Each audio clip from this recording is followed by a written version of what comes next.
你没锁门？我叫了酒店服务，开门在等。他们是服务员。我也想。你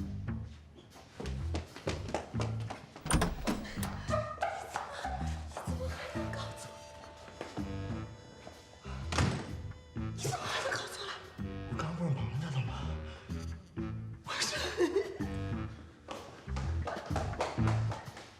来，来。什么我知道什么嘛，我让你放屁的。哎，小艾米，郭老二呢？别提了，年纪大了熬不了夜，屋里呢。妹妹，姐姐懂你。不是，我那两兄弟平时挺强的，可能是感冒了、受凉了才这样的啊，体谅一下。来，辛苦了啊！辛苦。不容易啊。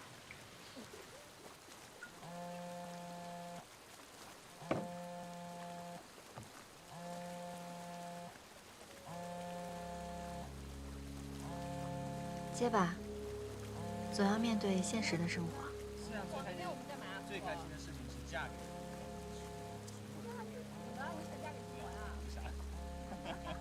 你不就是富婆吗？你们先聊，我接个电话啊。过明儿我们干啥呀？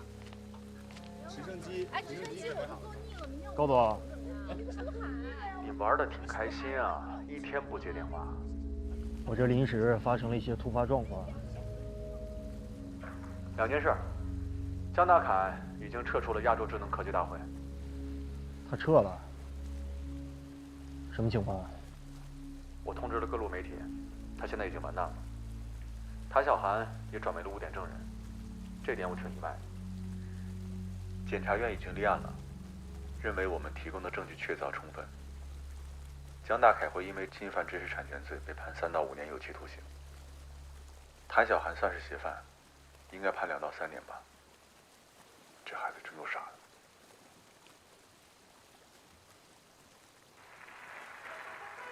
的。你们那边怎么这么吵啊？我现在在智能科技大会的现场，这就是我要说的第2件事。我们代表来参加科技大会了，现在正在评选最后2个奖项。最佳开创奖被百惠的无人机团队拿走了，现在马上是最后一个最佳开拓奖，这也是大家最看重的、最有未来价值的奖项。我们的智能交通入围了，你稍等一下，马上揭晓。你真应该来现场。其实我现在真的觉得没有那么重要啊。可是我在乎啊，这是我们的项目，是关乎所有人未来的项目，你好好听听。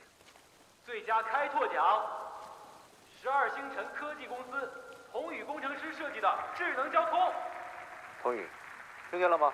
是你获奖了。你等会儿啊，我去找个信号好的地方。组委会知道你没到现场，要求和你视频电话连线。说完了，我先挂了。你这太突然了吧？你赶紧回去换身衣服吧。啊？就这样自然点，比什么都好。哎呀，放假。加油加油！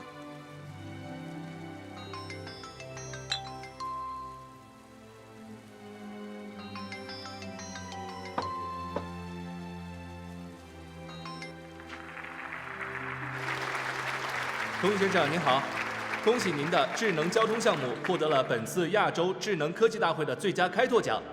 那现在我们通过视频，请没有到达现场的童宇先生发表领奖致辞。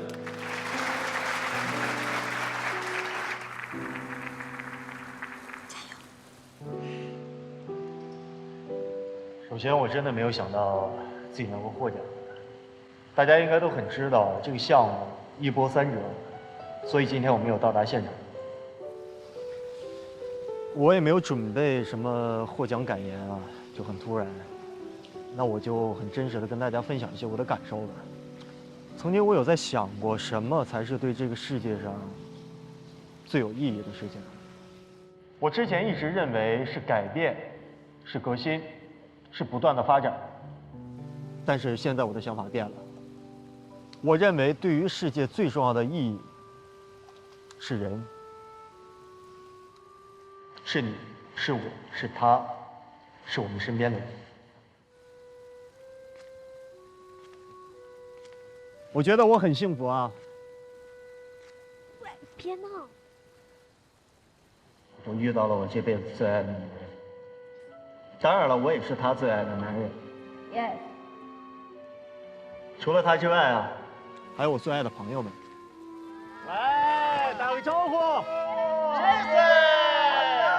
这是我的弟妹兄弟媳妇儿，还有2个好兄弟，他们俩因为身体不好在房间呢。哇，好多人啊！就是因为有他们的存在，所以我才一直有动力、有勇气，想要去做出努力，想要去做出一些可以改变这个世界未来的一些事情。科技是为人服务的，而人一生的追求，其实是我们所爱的人。我真心的希望，无论到什么时候，我们都要珍惜所爱，珍惜我们身边的人。最后，我希望科技可以拥伴我们，爱可以拥伴我们，努力前行的动力可以拥伴你我的生活。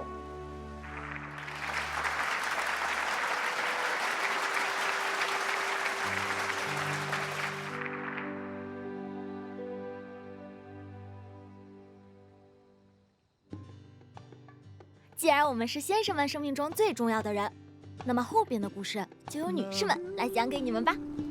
我的郭先生浴火重生，从此遇事不怂，诸事挥之脑后，除了一件事，走了回头路。郭老师，你能重回学校，我很高兴。主任，这是我的初心啊。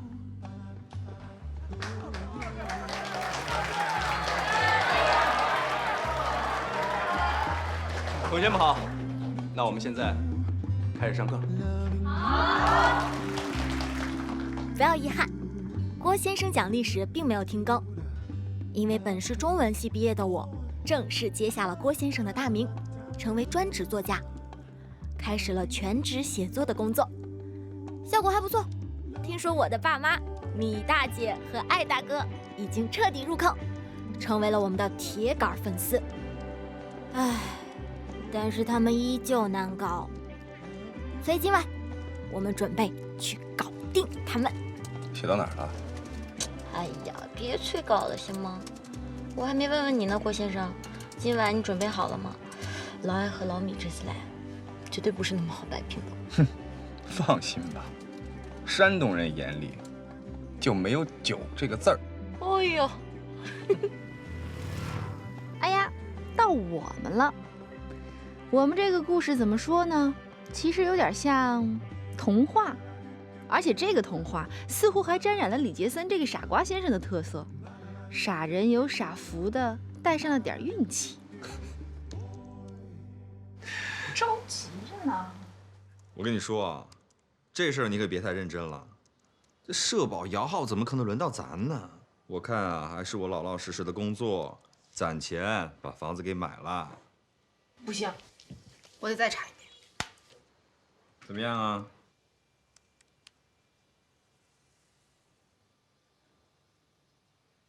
摇上了。别闹了。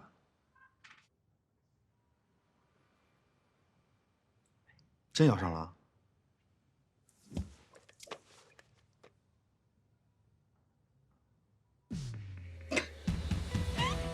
啊！太好了，太好了！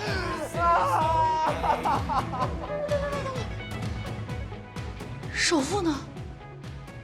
啊？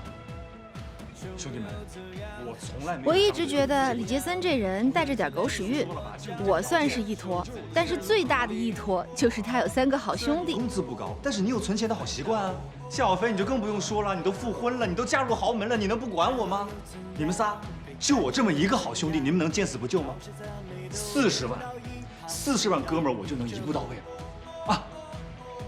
就这样，我们在上海终于有了自己的家，让我们2个漂泊的人实现了小康之家。这话绝不是客套话。走。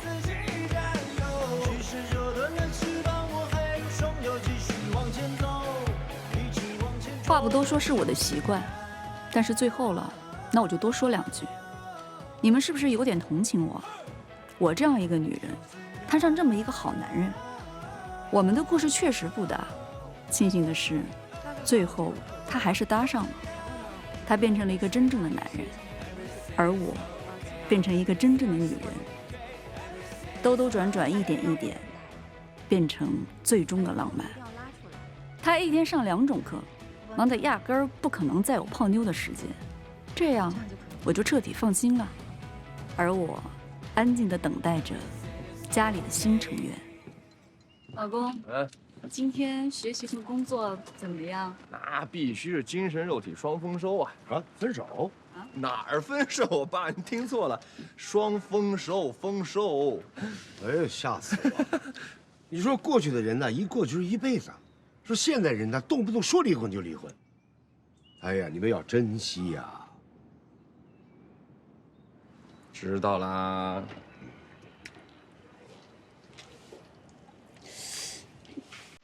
踢我呢？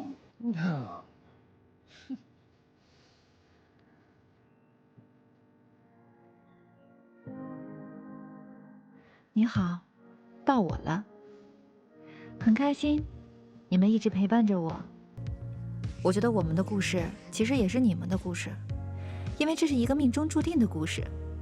我们命中注定的相遇，命中注定的纠缠，命中注定的一起去走那人生旅程。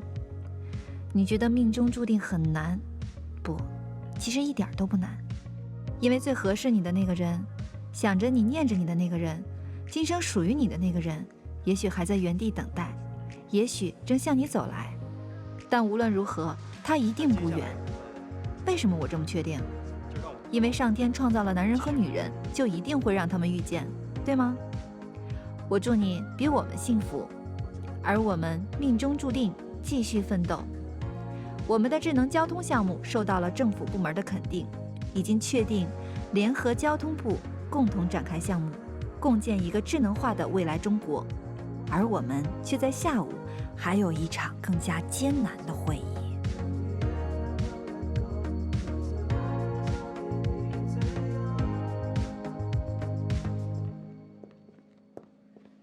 第一次见2位啊，我也是刚接手这个班不久。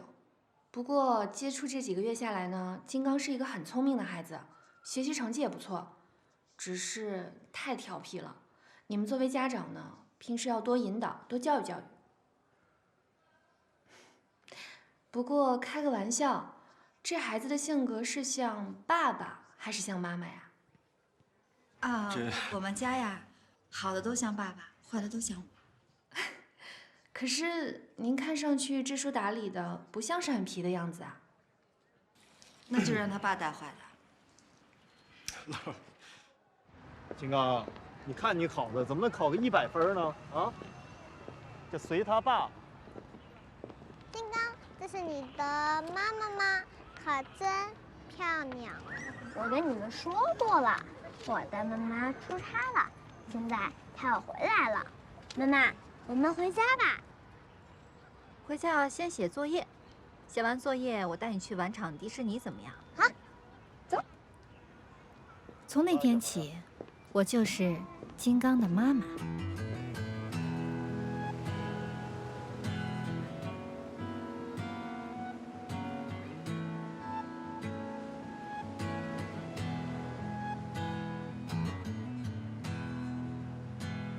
现在啊，到了我们的故事。我们4位走过了30而立，走向40不惑的先生们，终于走上了各自想走的路。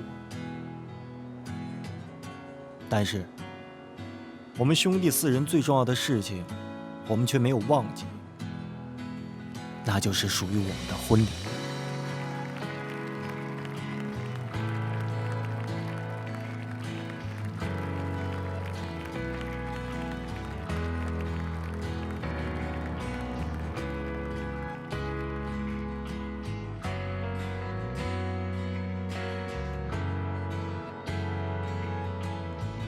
曾经，我们止步不前，随后，我们又忘记回看。如今，我们终于看清了方向，走向最初的那个自己。这，就是先生们的故事，也是一首献给新中国、新时代所有人的长诗。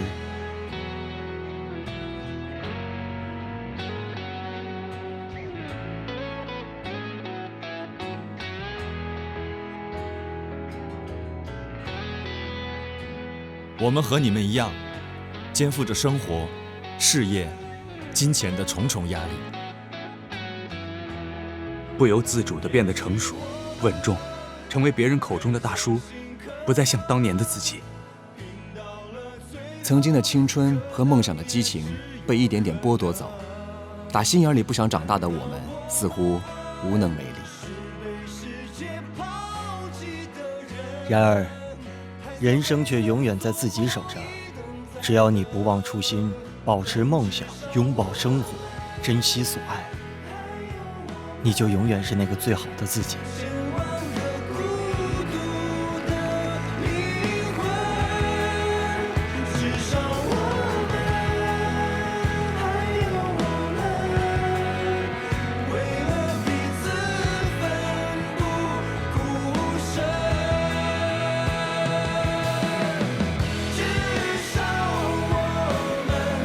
我们会为了梦想不老，为爱而长大。先生们，请立正，继续向前走。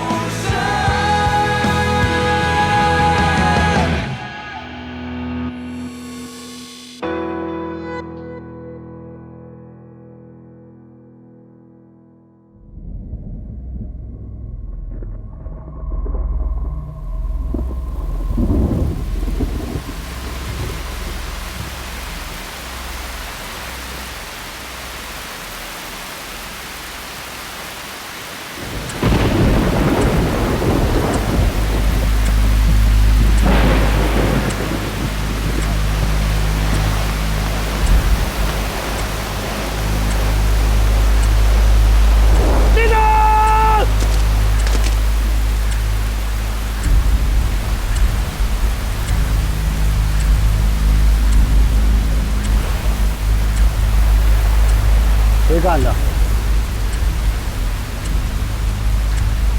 到底谁干的？你们4个都不想毕业了是吧？啊！我再问最后一遍，到底谁先动的手？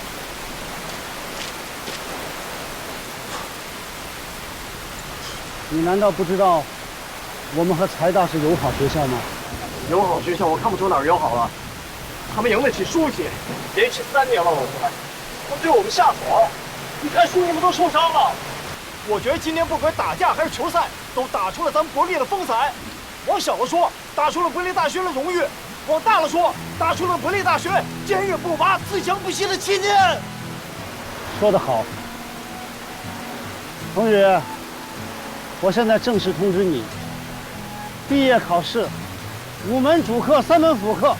有1科达不到 A， 你都休想拿到学位证。是。还有，你不是体力好吗？啊！10圈，好。看什么看？向谁能看齐啊？你们3个再跟他混，以后就跟他一样了。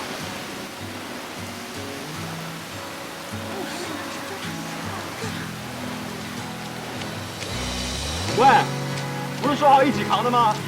装英雄啊！啊！哎，你看那边教室里女生是不是都看着我们呢？哎，你们这是跑步的吗？这么慢？那比比啊！要比啊！来！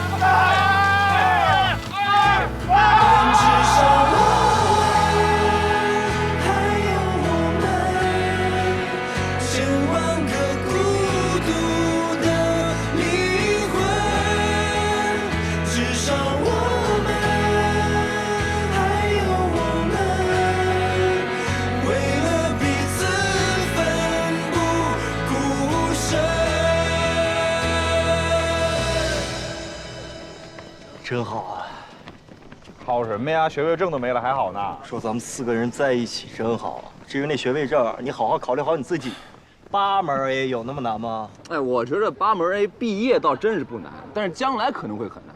但问题话又说回来了，将来的事儿谁知道呢？是不是？哎呀，未来啊，有可能真的就跟书里写的那样了。为了生活，为了工作，朋友们都逐渐分开了。为了现实，咱们都开始变得忙碌，到最后全都忘了自己的梦想，甚至都不知道自己是谁了。但是我们不会，我们会留在这个城市里边，即使吃不好、睡不好、住不好，兜里没钱、找不到工作，没钱交女朋友，但是我们一定会跟随着这个时代一起进步，而且，咱们哥4个会一直在一起。好，那咱们可说好了啊，一起当沪漂，要苦一起苦，要累一起累。咱们这样，咱们一块儿创业，一块儿买车，一块儿买房，咱们要做把股票做上市，去上交所敲钟。来吧，一起承受岁月之苦，也一起承受我们的生命之光。一起恋爱，一起结婚，一起步入婚礼的殿堂，一起入洞房。说好了，咱们4个做不到，谁说谎谁孙子。Cheers。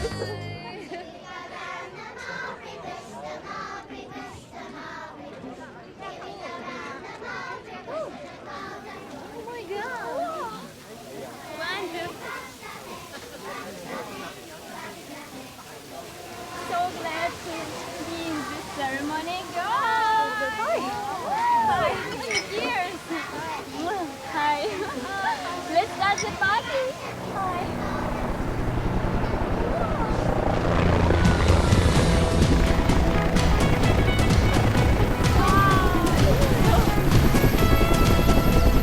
成功又怎样？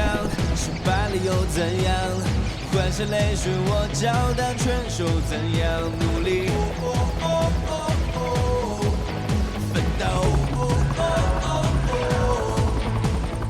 先生们，请立正。人群又怎样？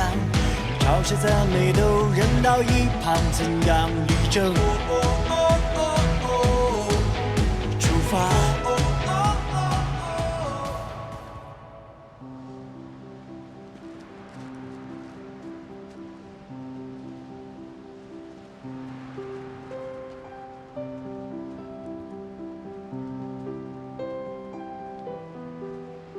青春转瞬即过，我们没有食言，依旧在彼此身边。此时的我们，年过而立，历尽沧桑，洗尽铅华，波澜不惊。虽然已不是当年的热血少年，如今的我们，却成为了我们期待的那个自己。今天我们完成诺言，一起步入婚礼的殿堂，成为所有人的焦点。我们知道你不信任，但是我们确实做到了。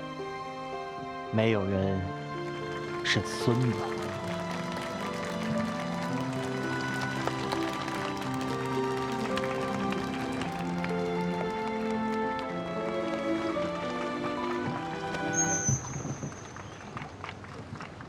好，接下来让我们用热情的掌声，有请我们的新郎登场，去迎接美丽的新娘。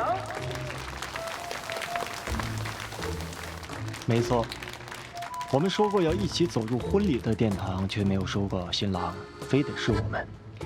今天的新郎是我的小学同学，而我们，哦不，是他们3个大龄剩男陪我不远万里来当伴郎的真正目的是。真好。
Mexico。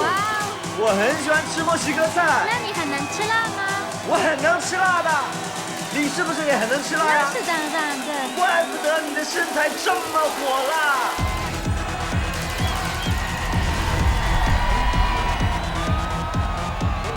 嘿，你在看书吗？是啊，比起这种喧闹，我更喜欢阅读。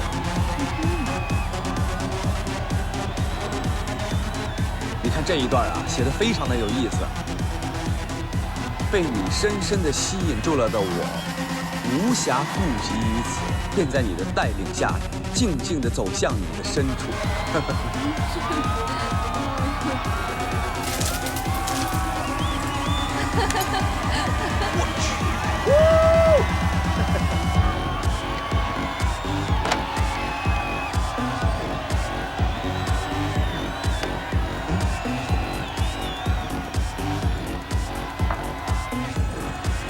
为什么不去跳舞呢？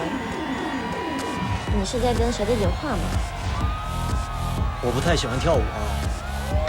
我根据你不喜欢我，这晚都在躲避我的眼神。我有吗？有啊。那我们来玩个游戏吧。谁先对比谁的眼神，谁就把这个喝掉。来吧。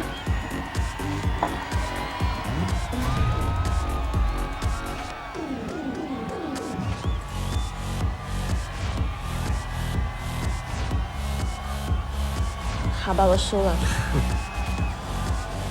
哎，这个是男人该干的事儿。这只是一个游戏而已，我不需要那么在意。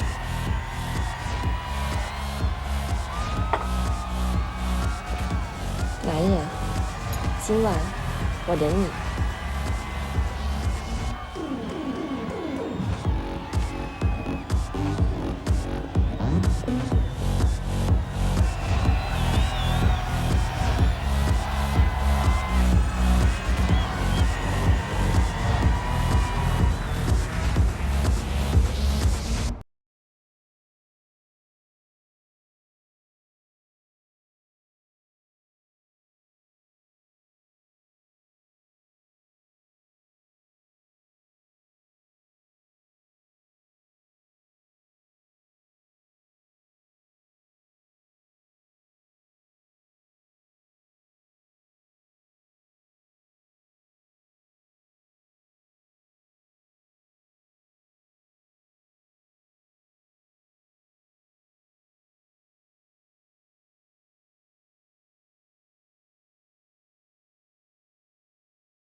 大家晚上好，我们美国塔萨集团相聚在此，是因为我们集团高层的一个海外年会。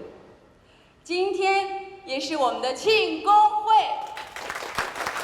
没错，在今年呢，我们整个集团的销售额已经突破了12亿美金，非常非常的难得，非常非常的了不起。当然也是因为去年的时候，我们跟 ACE 集团的一个合作。打开了我们的亚太区市场。这位功臣是谁呢？我们的销售部总监许多女士。Lisa， 你在哪里？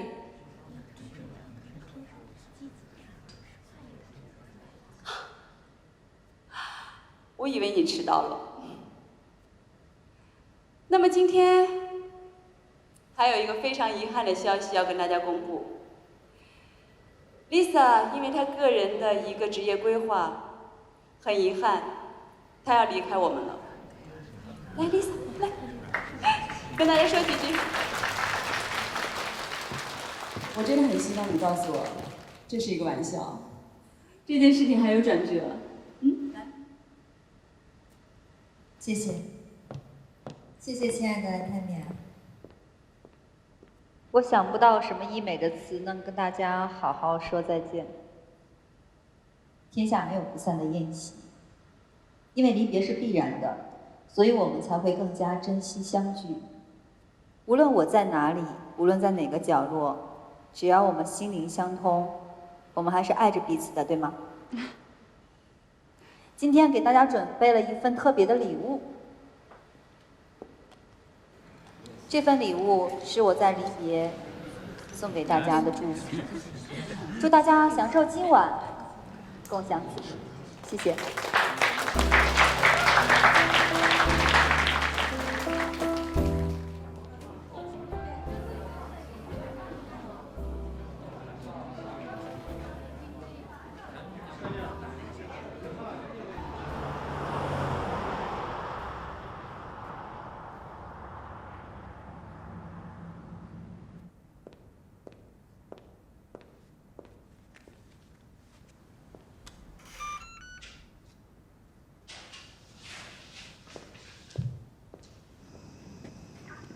你们三个在哪儿啊？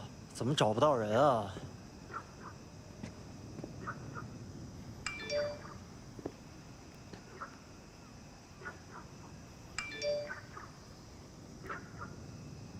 哼，我祝你们幸福。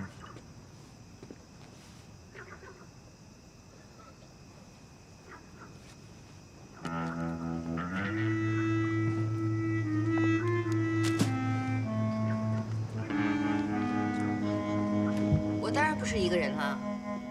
对呀，哎，我谈恋爱干嘛告诉你啊？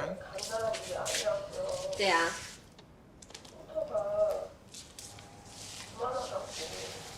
一会儿就来找我了。对。哎呀，好了，这么晚了，我不跟你八卦了啊。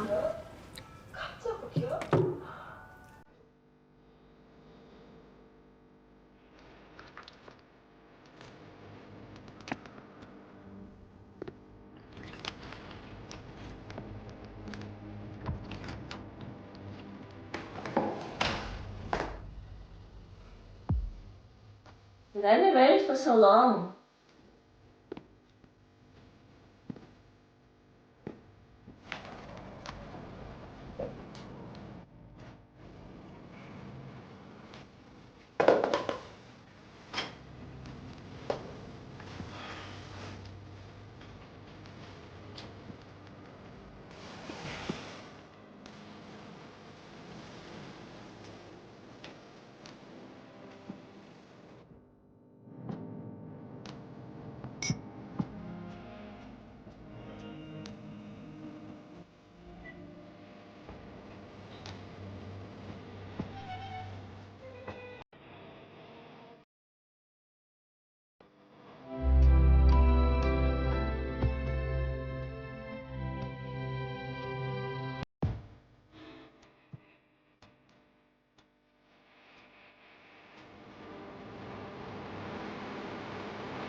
我不是在做梦吧？我的床上怎么会有个身高1.7米、体重大概50公斤、3围标准的女人？这个女人虽然披头散发有点吓人，不过仔细看，还挺漂亮。居然有一个变态潜入了我的房间，爬上了我的床。他身高1.83米，体重70公斤，脸庞白皙，典型的斯文败类。我觉得我必须批了他。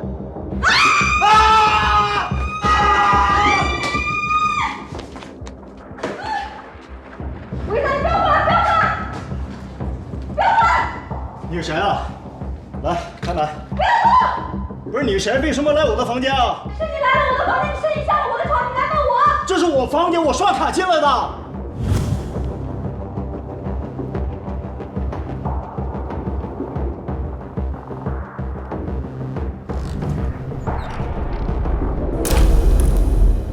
你为什么来我房间？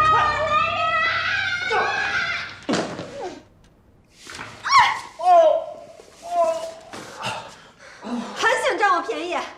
我告诉你，我会功夫的啊！我可以让你武功全废，你信不信？神经病！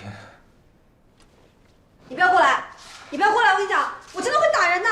咱们俩什么都没发生，你想碰我的词儿是不是？你进了我的房间，上了我的床，你说我碰你词儿吗？我进你房间，你给我看清楚了，就我的房卡。你这是红树林吗？你是希尔顿2020？我什么东西呢？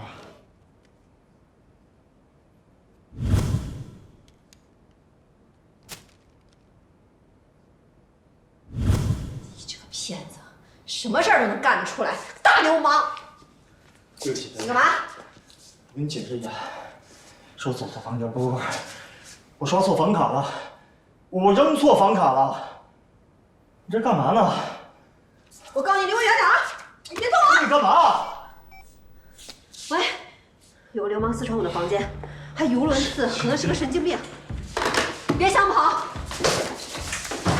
不是你干嘛呀？你占了我的便宜，不许跑！有什么事儿咱们出来说，在你房间不合适。你不要走！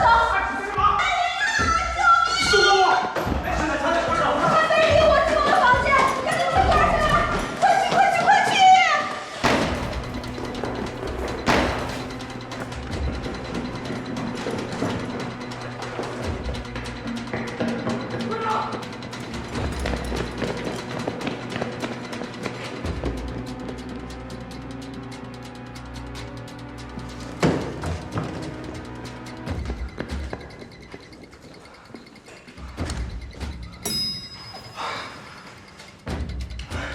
兄弟们，快来救我！1楼大堂汇合。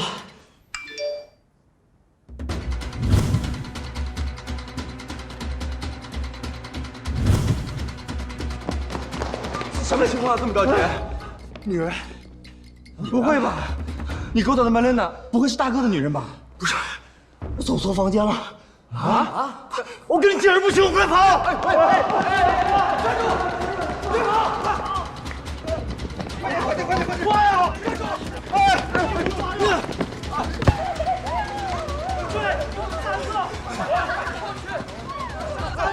快呀！对，3个。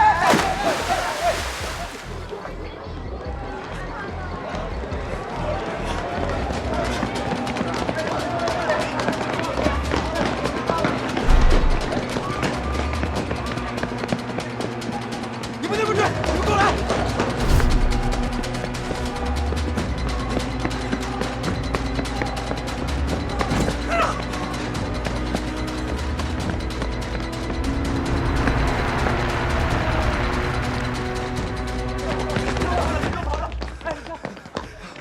红呢？没追过来啊！打电话啊！打电话，被保安抓走了啊！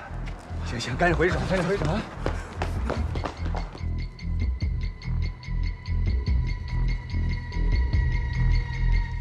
你挺能跑呀，我看你往哪儿跑。小姐，对不起，我叫您一声大姐。咱们这事能过去了吗？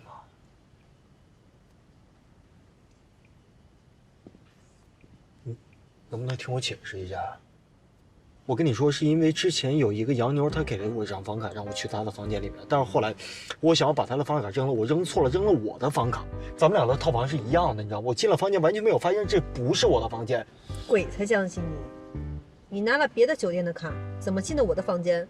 这一点你要问问酒店，肯定是他们的中央系统，还有他们的读码器出现了问题啊。你是惯犯。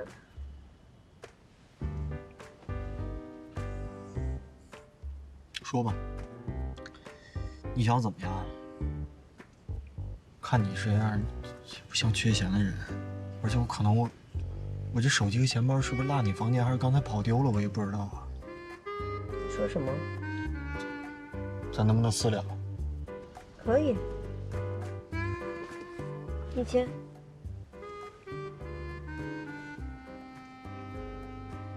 原来你真是一个碰瓷儿的。 2000。对吧？2000。除了现在以外，我可以以任何的方式支付这个钱，可以吗？哎，小姐，不好意思啊，我跟我前男友的私事就不麻烦你。小姐，你说什么？他是你前男友？我们俩前几天呢闹了点误会，但我没想到呢，他那儿有我一张房卡，想给我个惊喜。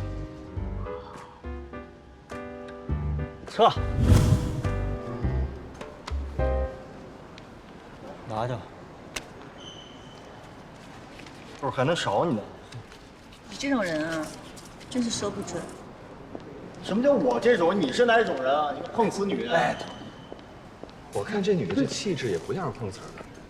按理来说，住这么好的酒店，不可能混得差吧？女的，走啦！我跟你说，高档小区才好下手。咱能不能从现在开始别提这事？这女的翻篇了，行吗？行，不聊。我现在就想马上回上海。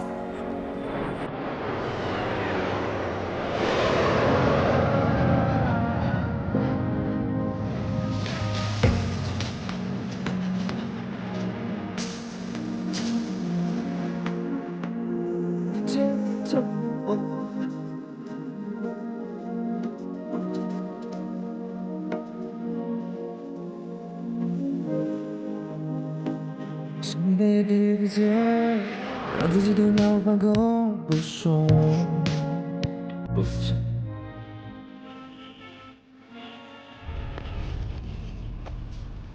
小伙子，东西慢慢地吃啊，不急的。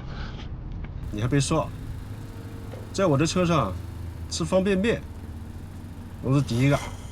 哎，小伙子，侬不是上海本地人吧？我是黑龙江人，大学毕业了以后就留在上海了。沪漂更不容易喽。上海这边生活条件高。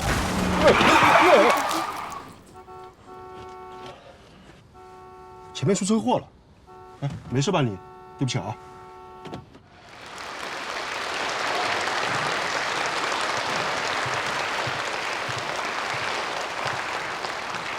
各位久等，欢迎大家来到智动科技2020年新品发布会的现场。下面让我们用热烈的掌声，有请拥有家庭服务机器人的总设计师、智动科技的首席技术官童宇先生，给我们带来万众期待的小白。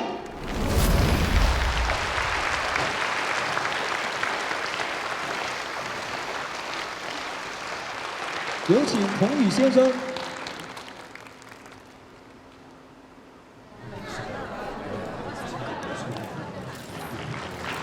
他怎么还没来？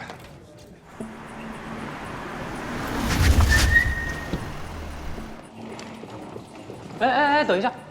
哎，你好，我是这场发布会的总工程师，我是童宇。我现在马上迟到了，让我进去好吗？不好意思，请出示邀请二维码确认。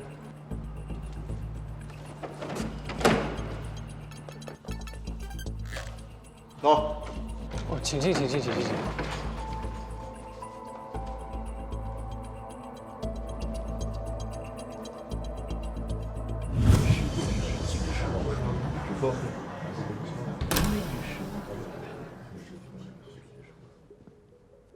各位，让你们久等了。刚刚大家的等待持续了5分钟。5分钟啊！每一个人好像已经无法再等待下去了。所以我想跟大家分享一下，人类从爬行进化到直立行走，等待了几百万年；从简单的生活到可以使用工具，等待了几十万年。所以，你们刚才等待的这5分钟其实并不漫长，因为即将呈现在你们眼前的，将是一个值得我们所有人期待的未来。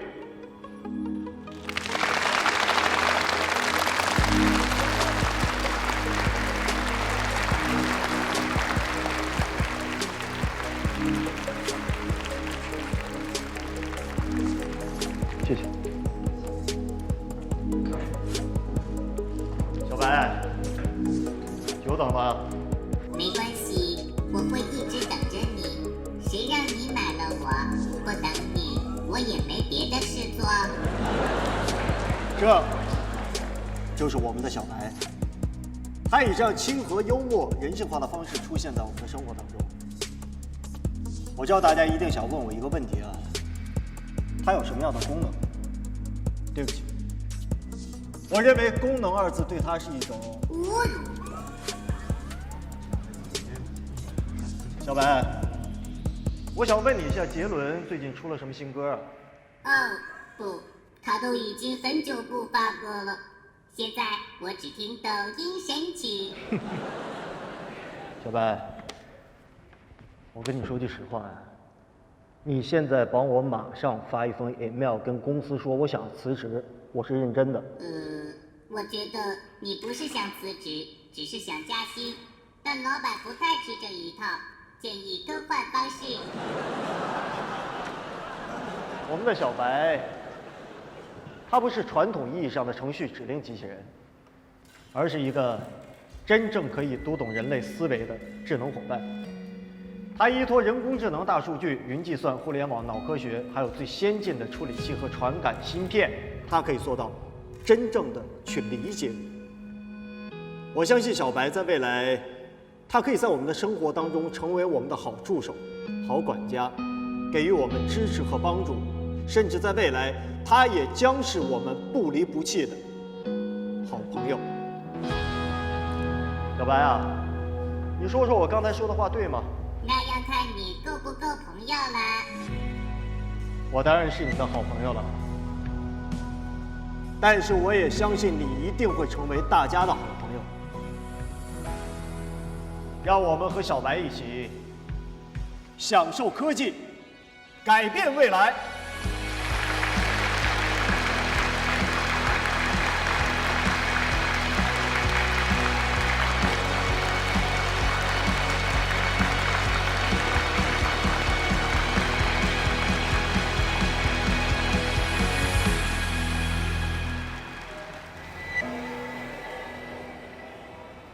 师傅，我这里先下车了啊。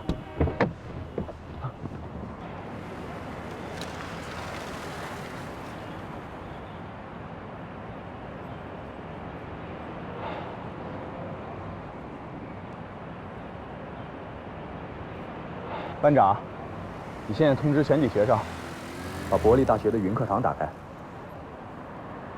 密码是1921。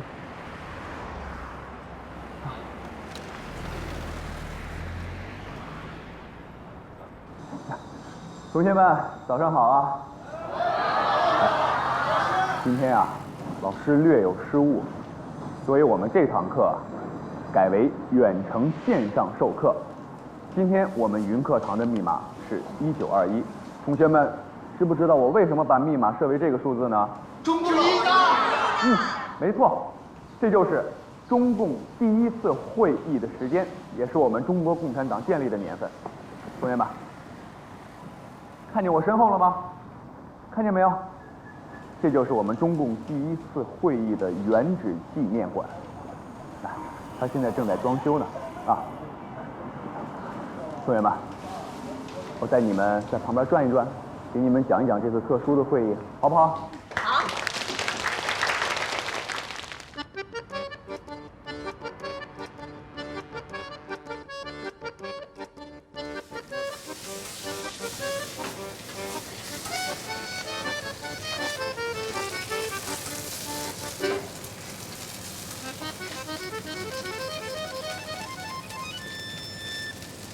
好看吗？好看。那要不要搬把椅子坐在这儿好好看啊？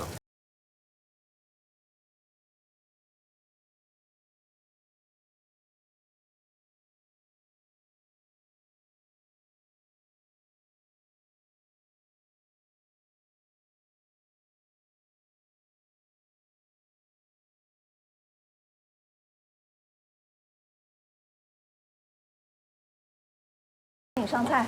好的，马上就好了。英语姐，12号周那个小孩今天过生日，他爸把蛋糕给落出租车上，现在哭着闹着要吃蛋糕。我看那俩评审有点不耐烦了，但人家过生日，咱不能赶人走啊。那怎么办？生日蛋糕，那就送一份提拉米苏吧。提拉米苏卖完了，那现在去卖也来不及啊。我来搞定他。喂，你拿刀干嘛呀？你疯了？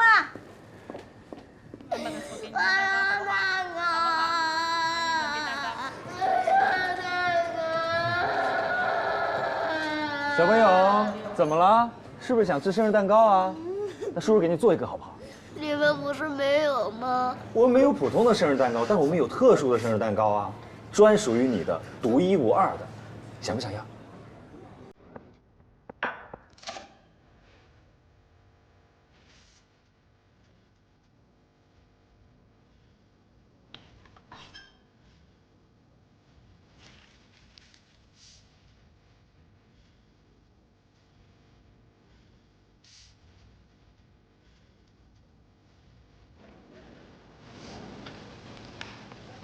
独一无二的水果生日蛋糕，许个愿吧。生日快乐！谢谢，真的是太感谢你了。没事，我们应该做的。每个人生日都想吃生日蛋糕啊，何况是小朋友。哎，这小子有点意思。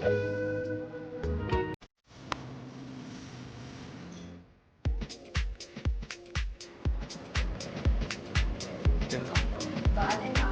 走。这个，什么情况啊？补换的吗？我走之前他们在这儿，我回来之后他们还在这儿。欢迎光临。你好。哎 ，Hello， 丽姐，不好意思啊，有点事儿，那个让杰瑞先陪您。你先忙。OK。你先忙。这么客气啊？你们呐，能不能用点心啊？我们去那边了，像这个啊，这种。就这个是吧？这种小的吗？你好，有什么可以帮你？那个包还有其他颜色吗？哦，那就只有一只了，没有别的颜色。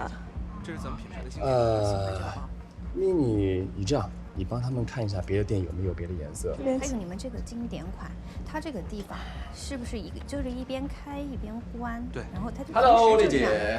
哎，小飞，好久不见。哎呀，有段日子没见了。所以今天你看到的是？你说这个 mini 款怎么样？我觉得我蛮喜欢的。你想听我的建议？我一向最相信你的眼光。OK， 来，我给你介绍一下啊，这是一支新款的，还有好东西，试一下。好啊，来，这一款还是比较适合你。为什么？包的气质跟人气质贴切呀，成功女性的形象浑然天成。我们不仅仅是个销售者，我还是个寻找者。这么多包包，这么多产品，要帮助他们找到他们适合的主人。这包来的时候，我在想，哇，这款包谁会成为它的主人呢？但是当您进店的一瞬间，绝对是巴黎的春天。是吗？那给我包起来。这边请，来。就这个。我想看一下这款包。来，给我。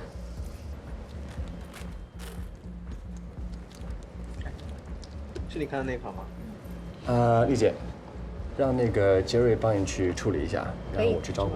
啊，好的，那你先忙。OK。多少钱啊？嘿 ，Hello， 怎么样？有决定吗？我就要这个。有眼光啊！请问这个能打折吗？啊，奢侈品这东西呢，其实跟你们的爱情一样，都不折不扣的，对吗？行，那就这个了，我去下单。OK，来，那我帮您包起来。谢谢。来，这边请。那我先走了啊。OK， 拜拜，拜拜。拜拜。哎，店长，你刚太厉害了。其实你不了解，像丽姐呢，她有社会地位，有经济能力，买个包对她来说最关键的不是价格，最关键的是在过程当中，她有一个独一无二的一个定制感。而刚才那小情侣呢，刚刚接触奢侈品的，我希望在这个过程当中给他们加一些感动，他们就会成为我们将来最稳定、最牢固的客户。我还是那句话，莫欺少年穷，我要的是未来。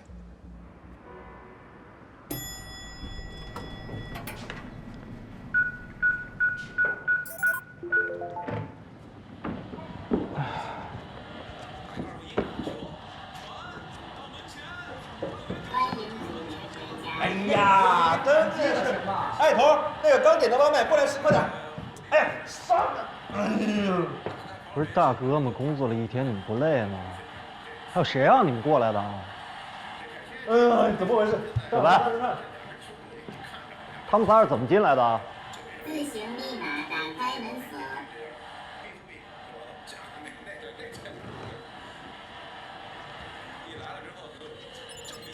面部识别成功。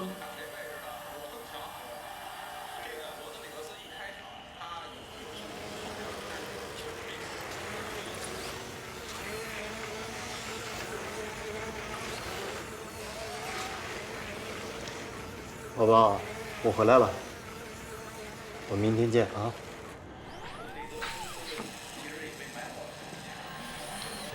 我说你们仨吃完了赶紧撤吧，我这啊辛苦一天了，别看了，哎。哎呀，别等了！有人说，30岁以前的成功多半是靠积累、运气与命运；30岁之后突破瓶颈再提升，是靠勇气走出而立之年创造的舒适圈，打破自我、自信、自私、自以为是的我们，奔向人生的再创造。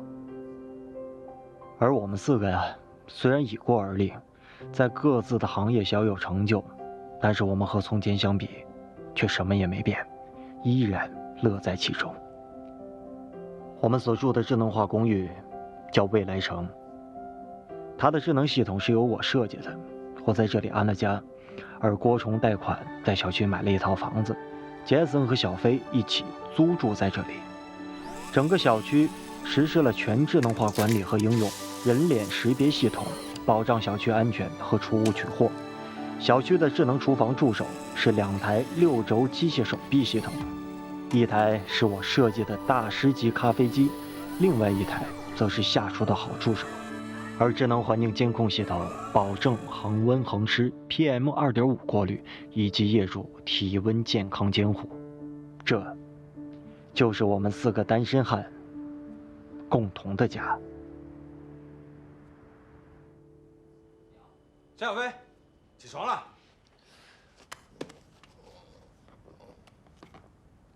我去，几点了？你才叫我，要迟到了。哎呀！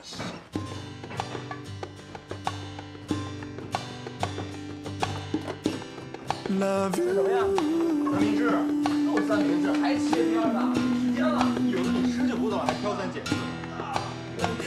别练了，你吃什么？先切第一三明治，放点番茄酱啊。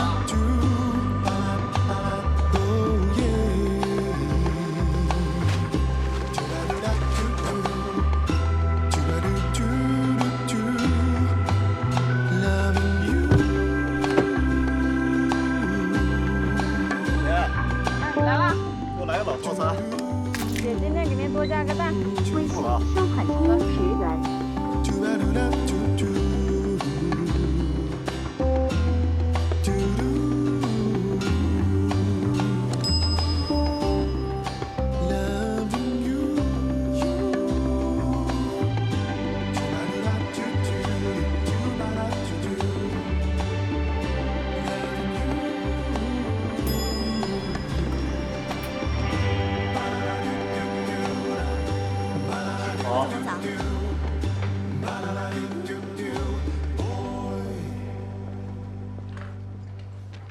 哎呦，今天童总工没迟到。那不是今天比较幸运吗？没保安拦我。江总，咱们开始吧。我现在已经迫不及待的想要跟您讨论我的新项目了。再等等，我们的新任 COO 马上就到。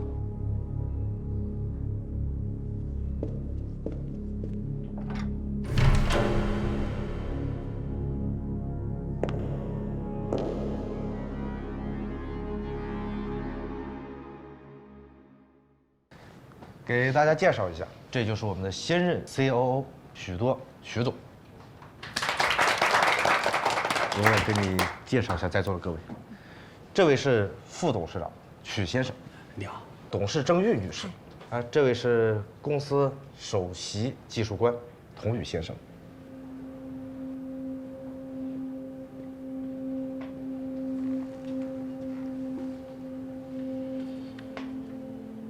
想不到童宇先生这么年轻就已经当上了首席技术官，真是一个专业的人才。许小姐，你也是让我意料之外啊。二位认识？不认识。不过昨天在路演现场，我看到了童宇先生5分钟充满深意的演讲，将是一个值得我们所有人期待的未来。这位是公司研发部总监，B 组总工程师李工。你好 ，I'm leader。我感觉我们智动科技的颜值上了个层次啊！多关照啊！我会尽快的融入这个集体，为这个公司做出贡献。Lisa 曾就职于美国智能科技的龙头企业 TISA 集团，最近轰动业界的 ACE 与 TISA 的合作案例，就是 Lisa 一手操作的。既然大家是自己人了，有一些话呢，我必须要说几句。我是技术与市场的对接人，说白了就是一个得罪人的角色。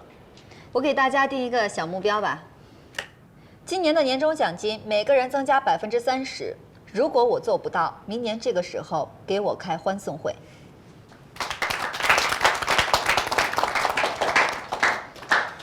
小姐不仅人长得漂亮，履历漂亮，这话说得更漂亮啊！像您这种优秀的人才，其实回国之后会有很多选择，但你为什么会选择我们公司呢？因为你，因为你们这些优秀的工程师，人才是这个世界上最宝贵的东西。但是现在我发现智动科技已经陷入了一种危机，也是因为你。我看过公司的财报。确实非常紧张。现在智动科技所有的研发资金70%都在童先生管辖的自动驾驶项目上，在1年时间内，你没有任何的收入，而且短期之内我也看不到回报，这就是智动科技的危机。张总，您看看，您找过来的 COO， 这第一天就来 diss 我研发2年的项目，说我的项目是公司的危机。哎。有分歧、有争议是好事啊。那项目事咱随后再讨论。江总，我还有一件小事儿，新的电子版公司管理手册已经发放到公司管理群里了。公司第1考勤制度沿用早9晚6的工作时间，6点前不许早退，第2天也不得无理由请假迟到，而周6日加班的员工可享受优先调休、年假等福利。因为公司人员情况不同，分为有玩族和自由族2派。自由族执行第1考勤制度，而有玩族可以自由选择第2考勤制度，可便于接孩子放学。这很人性化。总之 ，Lisa 是想为大家打造一个便捷、舒适、专注的工作环境。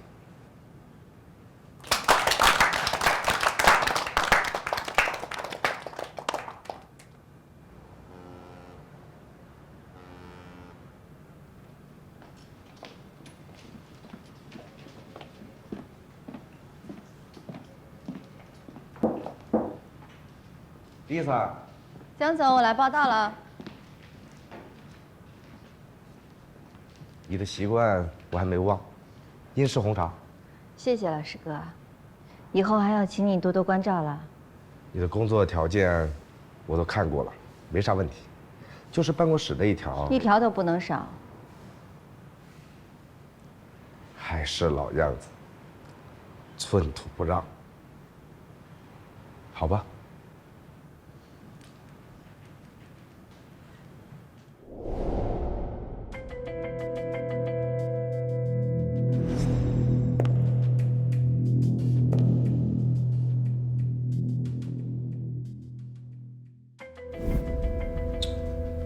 这女人来智动科技没那么简单。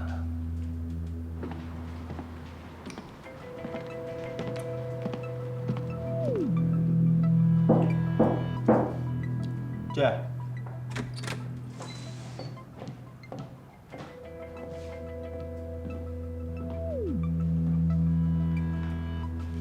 这间办公室真好啊，可以一整天都晒足阳光。有什么事儿吗？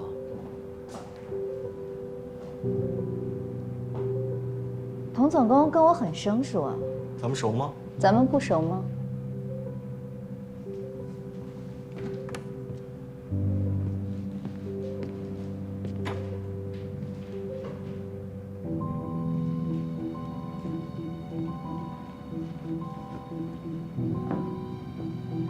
你到底想要干什么呀？我正常找工作呀，我只是不知道你也在这儿。冤家路窄了。也许是命中注定呢。怎么着？你是不是喜欢我呀？都追到我们公司来了。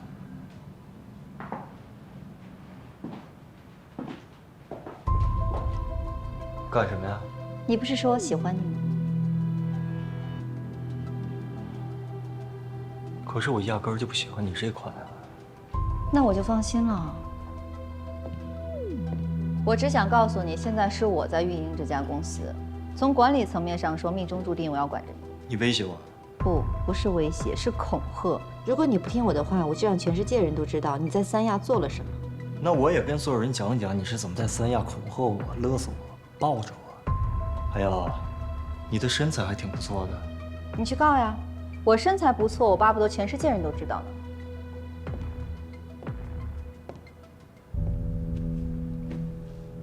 唉，你这个女人还真挺拼的呀。2件事：第一，我要自动驾驶项目所有的资料；给不了。第二，我天生缺钙，需要晒足阳光。这间办公室以后是我的了。我看你不只缺钙，脑子也有问题。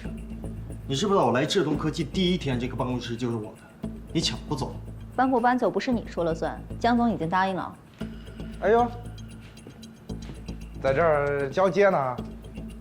童工程师，感谢你为新高层做的贡献。江总，也感谢你谦让女性的绅士行为。咱们徐总呢，身体一直不太好，有些缺钙。北边那间空着的办公室呢，本来是留给管理层高层的，但是阳光不足，我就一直发愁怎么安置徐总。可是，所以你无私的做法让我很感动。谢谢童工程师谦让女性的绅士行为，回头记得把保险箱密码给我。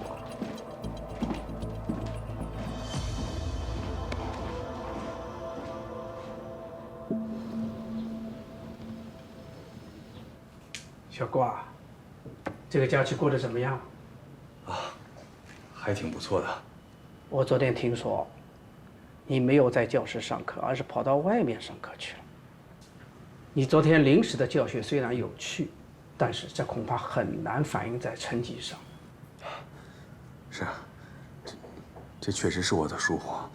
你学为人师，行为示范，有时候呢要多考虑一些。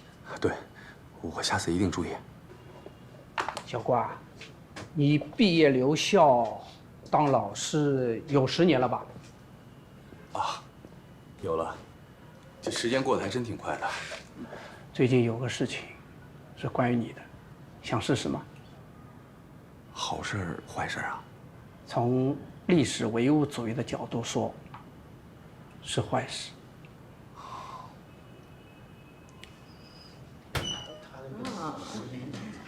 来了，欢迎！恭喜恭喜！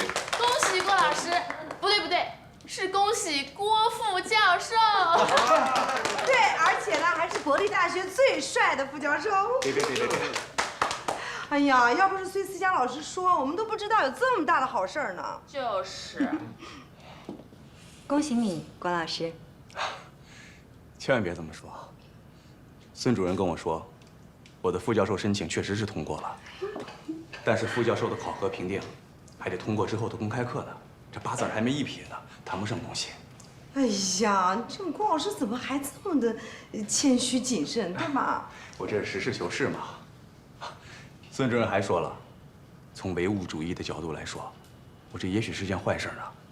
这以后肩上的担子更沉了，任重道远，这对于我也是挑战啊。对别人来说是挑战，对我们郭老师来说，没问题。对呀。哎，我们准备了蛋糕呢，给大家。快，郭老师你挑一挑，你们先别动啊。好。你最喜欢哪一块？你先挑，就这个粉的吧，跟你的衣服颜色特别配。谢谢。哎，你们也吃啊？好，那我们就不客气了啊。你要哪个？不知道你喜欢这个。哎呦，好朋友啊！代表我们好朋友啊！是。这个好。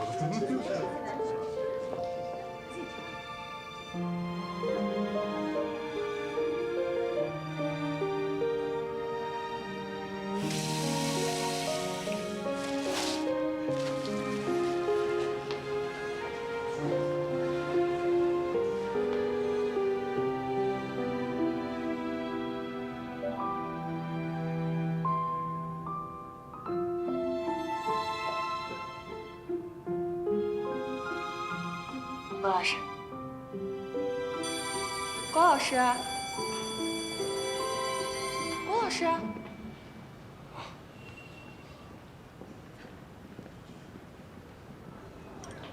哎，老大这儿，刚开始吃。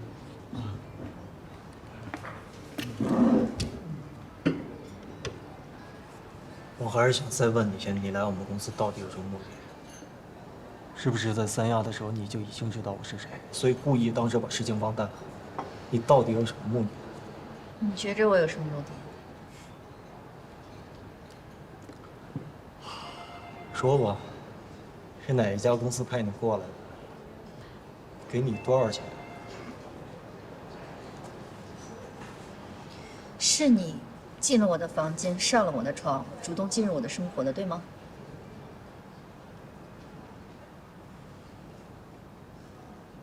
你能小点声？我非常冷静，这只是偶然。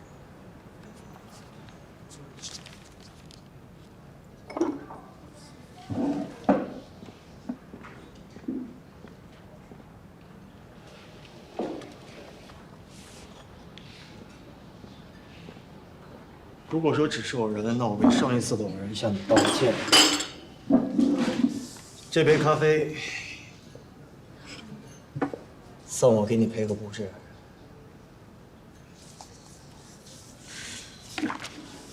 不好意思啊，我只喝红茶。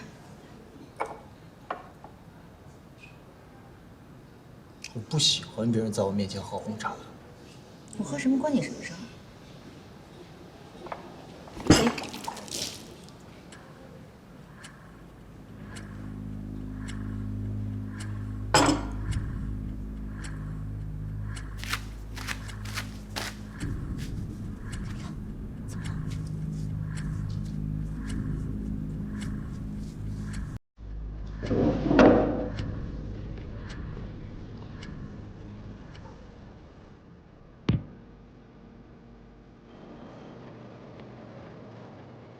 欢迎光临，欢迎光临。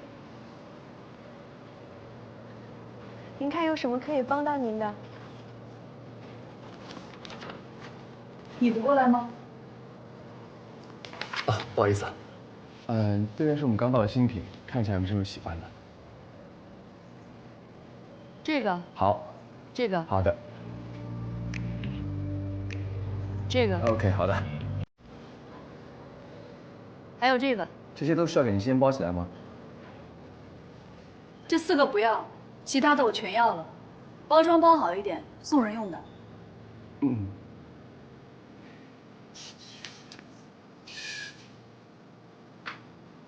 这个，这个，这个。杰瑞，除了这3个之外，所有的包包起来。哎呀，这男人有时候确实需要去惩罚，给你们下死手。对不起，我话多了。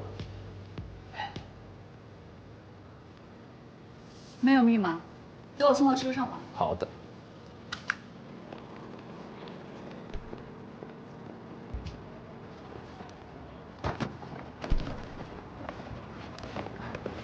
不好意思，我说一句话，谢谢啊。不好意思啊，冒昧的问一下，我可以加您一个微信吗？老郑。针对我们品牌的 VIP 客户呢，如果有新的款式到店的话，我会发照片到您微信上，让您看。要喜欢的话，可以来店里面看货。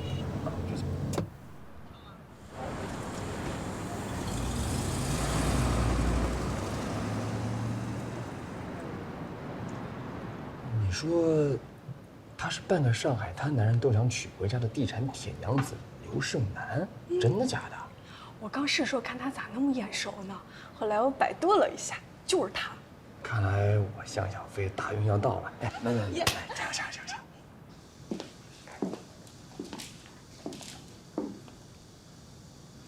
忙什么呢，郭老师？啊，我正在备课呢，要选一下公开课的课题。担心这个干嘛？你的课呀，学生都非常的有兴趣。其实历史研究本来就是枯燥乏味的，我想选择一个趣味十足的课题，但是又不缺乏历史研究意义。那你觉得古代的男女关系这个话题怎么样？古代的男女关系，男女关系以古论今，而且即便在现代社会，这也是一个很有争议的热点话题啊。来一个大贯穿，好好的讲述一下古往今来在历史上最有代表性的男女关系。然后以历史为鉴。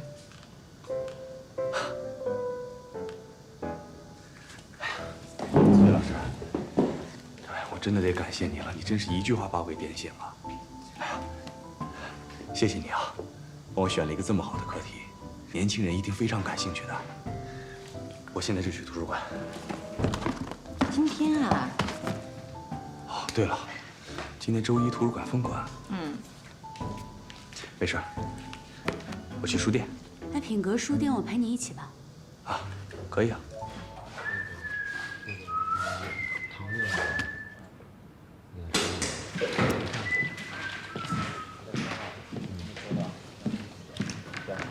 对啊，你挪过去就行了。哎，那个咱们组这周的工作计划我已经发到群里了，按计划执行。我走了啊。哎，别呀，老大。怎么了？我听薛凯说了，他们 B 组李德带着他们所有人，从今天开始9点钟之后才能下班。啊，我们这儿你甩手就走了。咱们组照旧。下班。下班。下班。玉碧姐，你找我？杰森，这几天你怎么总是魂不守舍的？看出来了。就可不嘛，说好了3年的，3年又3年。你别跟我玩无间道啊！你明明就来了1年。我知道你一心就想当那个主菜厨师。今天我确实有个机会给你。真的？那我可以做牛排了？哦，并不能。去。你姐呀，入行快10年了，看人是看得特别准。总有一天，你可以成为一名合格的主菜厨师。但是我觉得你的天赋另有用武之地。什么呀？在我的规划下 ，Feel 餐厅应该是一个巨大规模的新型西餐厅，有我们专属的甜品部。你来当我们的主管怎么样？不怎么样。嗨 ，Yuki 姐，虽然这是个好消息，但是怎么说呢，我志不在此啊。您知道我的，我没什么大梦想，什么买房买车、开店发大财、当老板，我都没想过。我就想着有朝一日能够成为像我师傅那种做牛排的大厨。说我一个大老爷们儿，我要的就是真刀真枪的实干。你让我整天跟那些软绵绵、甜腻的奶油啊、cheese 打交道，不适合我。你怎么就这么点出息呢？你看你昨天做那个闪电般的生日蛋糕做得多好，多有天赋。那我当卧底当那么久了，你再让我去当民警，我要回我就回专案组啊。行行，你再考虑考虑，一会儿告诉我。去忙吧。Yes, madam。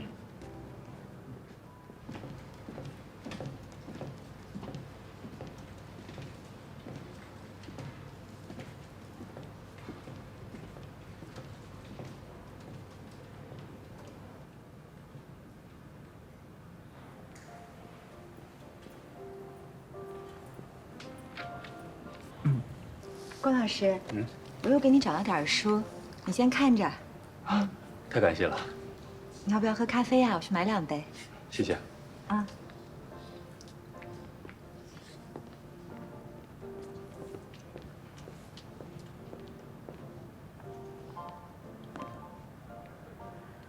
崔老师，看谁呢？哎，你怎么在这儿呀？我在这打工。哦，你是中文系的，所以这还蛮适合你的啊。不过太大材小用了。哪有啊？我白天呢在这儿打工，晚上呢就在健身房当教练，可自由了。别老说我了，谈恋爱了。说谁呢？就后面那个，就后面那个。我们学校的郭成老师，你不认识啊？啊，他是郭老师啊？对呀。那我刚刚还真没认出来。啊，你跟郭老师谈恋爱了？我们俩这个还没呢。不是，就是我跟他是同事关系，就是稍微好那么一点点。是吗？同事关系啊？我怎么没看出来呢？我就觉得崔老师眼里的那份爱意都快流到黄浦江了。这个恶心啊！我去买2杯咖啡，如果你要想喝的话呢，我可以帮你带1杯。可不瞎说，不准瞎说。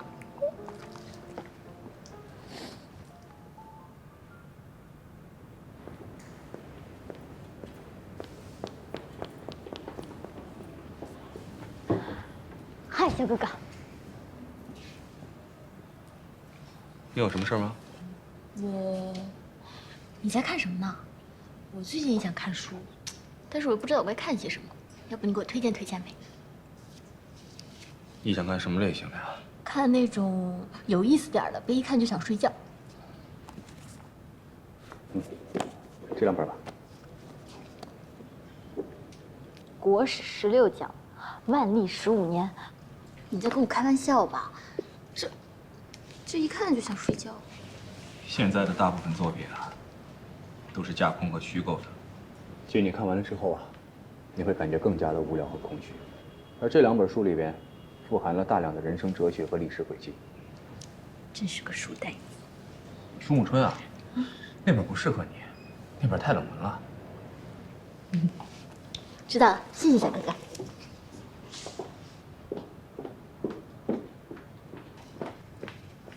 这人怎么有点面熟啊？崔老师，咖啡，谢谢。哎，我跟你说，郭老师是个好男人。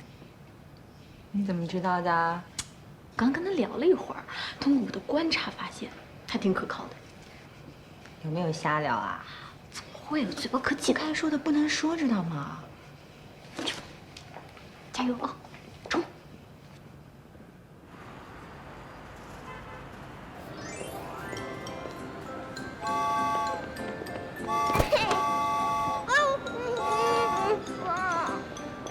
妈妈，你没事吧，小朋友？撞到你啦？妈妈，对不起啊。金哥。爸爸。爸爸。不哭了啊！是你很有着说。金刚最坚强了啊！不哭了。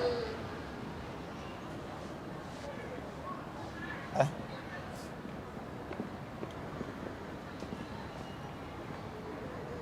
你跟我到这儿来，你想对他做什么呀？不是我跟着你干嘛呀？我是来买东西的。小朋友，对不起啊，阿姨刚才不小心撞到你了。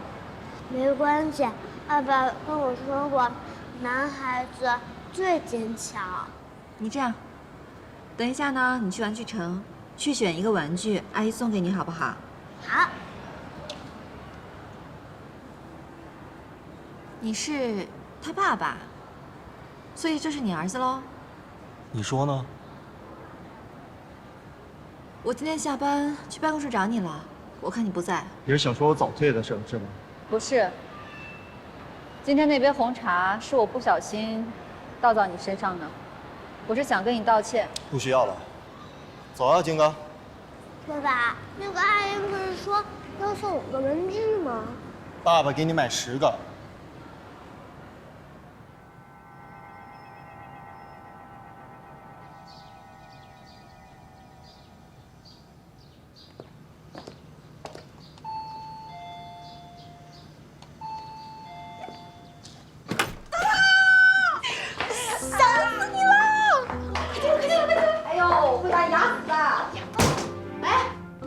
甩卖电话啊！好不容易把你盼回来，行李放下就走，干嘛去了？我有工作呀。哎呀，工作嘛，那介于你没有跟我亲亲抱抱，你必须得补偿我。哎呀，行啦，讲故事吧，许大小姐。惊悚的故事哦。但现在听你这么一说，你真的遇到了一超级大色狼啊！现在还跟你同公司，我感觉这事大事不妙啊！你不会是遇到那种一直尾随你很久的那种超级大色狼？没准儿，而且他特别色。有多色？你怎么比我还关心啊？关键是长得帅吗？长得嘛，还算是个人样吧，而且还有点小才华，就是行业里面还算是个小人物。但我就是不喜欢他自以为是的样子。能做出来这种闯入单身女子房间，把你全身看个遍，还同床共枕，还不承认、不负责、不道歉的男人，就是一个没有风度、没有原则、没有底线的超级无敌大色狼。不是你这分贝能不能小点声？你生怕楼上楼下的都不知道啊？知道怕什么？人人都是主持。你再给我分析个事儿吧。这个人有个怪癖，就是他不喜欢别人在他面前喝红茶，为什么？3种情况吧。科学角度，对红茶素过敏；心理角度，有一段关于红茶的负面记忆。那第3种呢？人性角度，事儿妈。我亲爱的毒鸡汤博主啊，现在都这么知名了，那为什么你自己单身万年？许多，咱俩见面没几分钟吧，你开始按捺不住本心怼我啦？你好意思说我吗？你不是啊！哎，你干嘛去啊？打住！哎，等等我！你等我一下，你今天不好说清楚，别想睡觉，我告诉你，许多。哎，我今天把那杯红茶全泼他身上了，是不是很过分啊？有什么可过分的？你那么在意他呀？我在意他？开玩笑。那你不在意，你晚上就聊他？我这事我还没跟你说完呢，我今天又看见他了。你们俩这巧合的有点太巧合了吧？和他儿子。什么？他有儿子了？6岁。我的天哪！一个已婚男跑去三亚浪浪，还非礼你这种未婚少女，真是个人间极品渣呀！我感觉吧，就是有点不太对。你感觉什么呀？你看到他老婆了吗？没。大周末的，一个人带着儿子逛，老婆也不在，再加上三亚的前科，这婚姻状况堪忧啊！哎呀，大晚上的聊他干嘛呀？你这不撩了一个有大儿子有妇之夫吗？行啊，许多，现在重口味呀！月倩，我让你知道什么叫重口味。啊！我要睡觉了。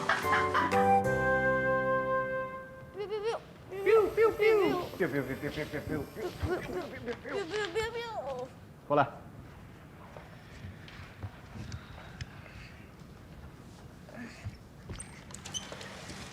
想不想爸爸？爸爸。进我桌的那个漂亮姐姐到底是谁啊？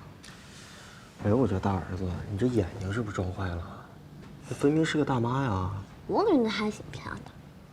你还懂好看漂亮呢？那个，他是个售货员。一个售货员你怎么认识啊？那爸爸不是经常带你去那商场逛吗？就那么认识的呗。我不信，你肯定是在撒谎。你总把我当成小孩子，我已经7岁了好吗？不是2、3岁的小屁孩了。你17岁了，也是你爸的小屁孩，知不知道？哼，我才不是呢！我还知道那位漂亮姐姐和你道歉了，那你为什么不接受呢？老师说过，道歉完要勇敢大方的接受道歉，这样子大家就多是好朋友。你爸跟那大妈不可能会成为朋友，懂吗？我这2天休假的时候，你一个劲儿给我发微信，你是不是有点嫉妒啊？当然。等爸在休假的时候啊，我让你挑个地儿，爸带你去玩，行不行？好。哎，来，把书包打开，爸爸检查一下你的作业。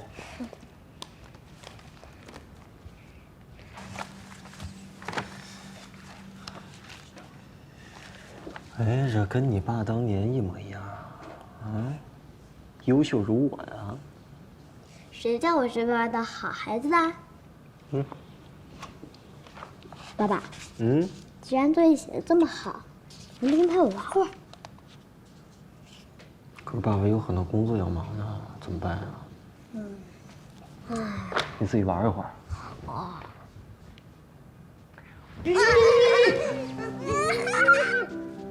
来吧，金刚，来吧，准备你的战斗，过来，来呀！哦哦中风了！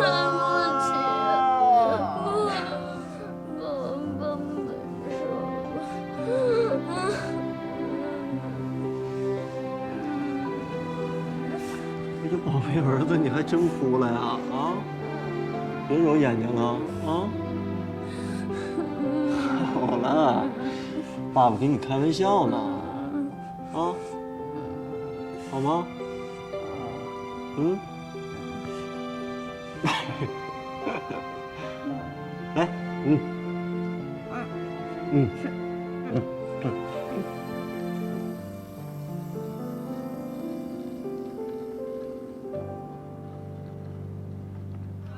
扣姐，哎，小飞你来了，坐，你来晚了啊，可得罚酒。按规矩，深海炸弹。哎呀，没事，不用的，扣姐。这是规矩啊。对，扣姐说的对，那个还是按规矩来，我罚酒3杯，靠谱。哦，这是什么喝法？枸杞配啤酒。扣姐，你这朋友啊，够养生了嘎。靠谱啊。是不是特别靠谱？厉害。这还算静的了啊，算静的了。对，回头姐妹们啊，必须去小飞店里捧场。感谢捧场啊，感谢。我们小飞啊，就是好酒量。喂，哎，副经理，哎，你好。听说你今天销量不错，卖了1箱包。您知道这事儿了？对，是我承认，今儿销量还可以。我不是来表扬你的，刘总直接给我打电话，说你非常不专业。我不专业？不会错的，刘总加了你微信。我必须得提醒你，这次投诉来自我们星光商场的所有者。不是，喂。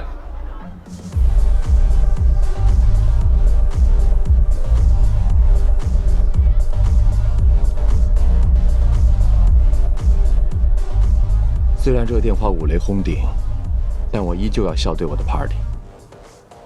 它不是灯红酒绿夜夜笙歌，而是我的商务谈判和工作会议。这些复杂的女人们只是我的工作客户，无论怎样，我必须要时刻微笑。我在这夜夜疯癫中找寻我的成功。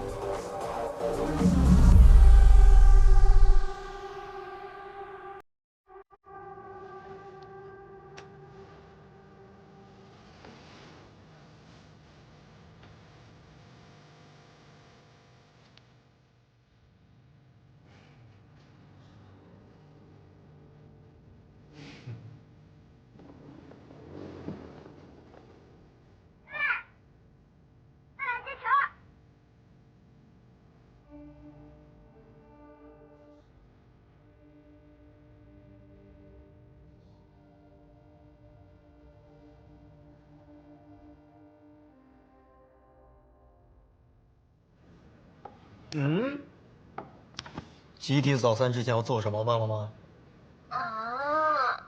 ？4大天王的1周测试啊！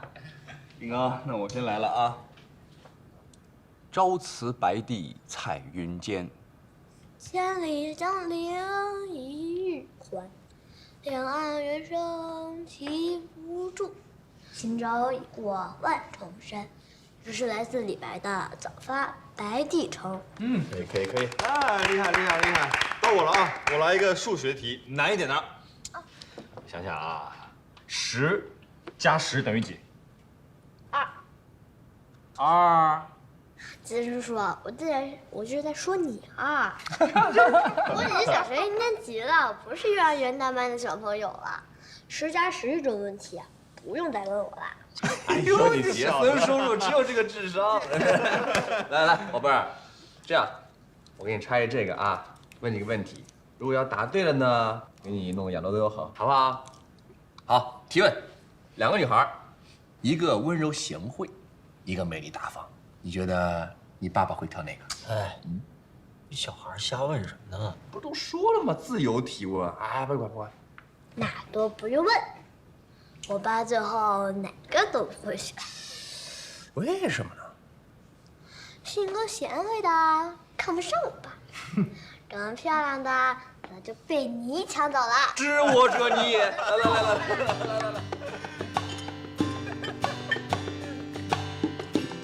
Love you。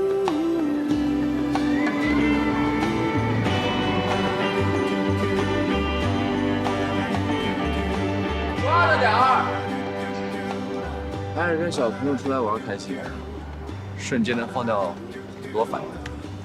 这有什么呀？不就是接到个投诉吗？我才惨呢，那块牛肉遥遥无期的。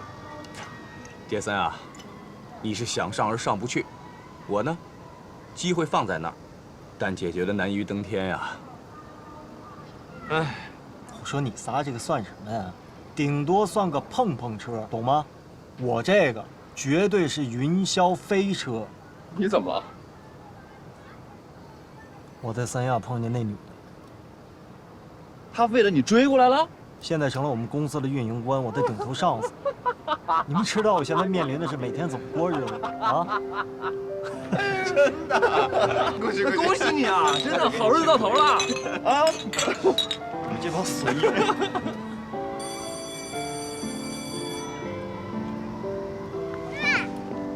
爸爸，咱们进来拍张照吧，今天好开心啊！来吧，来，你站这，你站这，来吧，来。这就是成年人的世界，纵使内心慌的一批，却依然要笑对一切。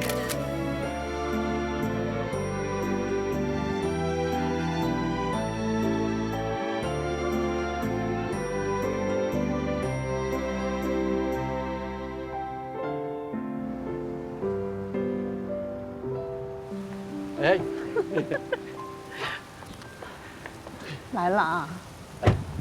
金刚睡了，哎呦，玩累了哦，回家吃饭吧。哦，不了，我晚上还有工作。工作忙也要注意身体呀。哦，对了，我们老两口啊不缺钱，你不用每个月都给我们打钱呢啊。别这么客气，这是我应该做的。哎，对了，下周啊，我再过来接金刚。好，好，我来抱孩子。来，起来了，宝贝儿。哎呦，睡的哟，小宝贝，来爷爷抱。哎呦，当烟头。哎呦，真是小懒猫啊，小懒猫。哎呀，好，那我走了。好，你路上慢点哈。哎。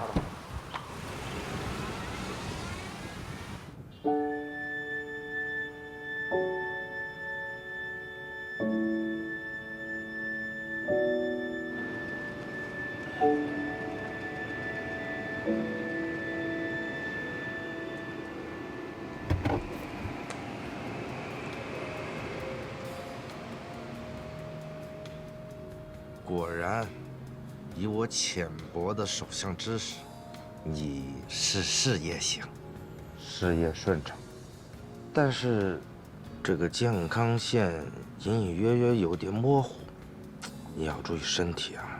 不过，你这手相跟我很合拍。对了，我一直没有机会想要问问你，你对童宇的那个项目有什么看法？我们说好了，今天不聊工作的吧？我说你说话怎么这么硬气呢？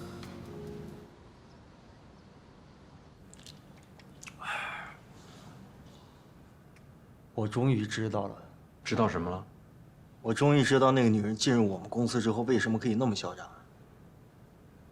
因为她跟姜胖子有私情。今天我们要讨论的一个话题，就是自动驾驶项目。自动驾驶是我们智动科技的重中之重，所以我把重要的工作人员全都请过来了。现在会议开始。看来今天是一场恶战啊！大家请看屏幕。大家可以看到，这是自动驾驶投入与产出的数据图。从13个月前开始，研发投入项目以每个月5%的速度递增，但是产出却始终都是0。简单一点说，自动驾驶的研发在上半年就是亏损的重要原因。自动驾驶项目展望于未来，如果你用当下的收益去衡量，是不是有些太荒谬了？那我想问一下童工程师，您现在自动驾驶进行到哪一步了？多模态3D 点云 SLAM 算法已经初显成效，路径规划项目也在攻坚中。那你现在路径规划做到第几层了？第1层的端到端贪心算法拓扑路径规划已经完成了初步构架。那么第2层实施的毫秒级避障规划以及第3层的高速动态场景预测，你还没有开始喽？这在我们的计划当中，好需要时间。那么线控系统和环境感知这2个棘手的问题，在我们的计划当中，我需要一步一步来。那也就是说，自动驾驶最核心的重点，也就是自动驾驶路径规划，您到现在还没有出来，对吗？所以，我们就算做最好的预期，以最短的时间内，我们实行了2、3阶段路径规划，却还没有进行自动驾驶核心环节机器人执行的程序线控系统和环境感知学习。那我想问一下，这整个自动驾驶项目，您究竟需要多长时间？不是徐总，我怎么觉得你对我还有我们整个组的组员好像没有什么信心呢？但徐总，我必须要提醒你一点，如果说公司对我们没有信心，当初这个项目就不会开启。江总，对吗？我不是不信任你，我是不信任整个自动驾驶项目，因为这是一个风险性极高的事情。所有的科技创新，它都具备风险性。想当年国家压力重重，如果不是冒风险去研究两弹，会有今天的和平吗？如果不是冒风险去研究太空卫星，会有今天的北斗？如果说咱们的制动科技想要站在国际的一线，这点风险都不敢冒吗？你说的太好了，所有的物件的发明靠的都是我们对某一个物件上的发明和创新，但是自动驾驶不一样，自动驾驶考验的是环境。别的先不谈了，北京、上海、广州这3大城市，他们道路的拥堵情况和交通的复杂性是超乎你的想象的。好，假使自动驾驶我们研发成功，产品上路，道路上现在有自行车、机动车、行人，再加上你的自动驾驶产品混为一谈，你认为这有助于交通吗？这种复杂的环境，自动驾驶能在这里生存吗？我想问你，你懂技术吗？那是线控项目和环境感知。不用解释，也许你可以搞得懂技术，但是你搞不懂这一社会难题，就是交通。你怎么知道我不能？不是你不能，是没有人能。这需要整个社会的交通经济体系的全面发展，才会给予自动驾驶一个合适的环境。好了，我说2句吧。经过我和徐总的讨论，考虑到童总工对自动驾驶项目的付出和执着，我们决定再给 A 组一个机会。管理层会给你们1个月的时间，1个月的时间内必须搞定自动驾驶3层的线路规划，否则项目暂停。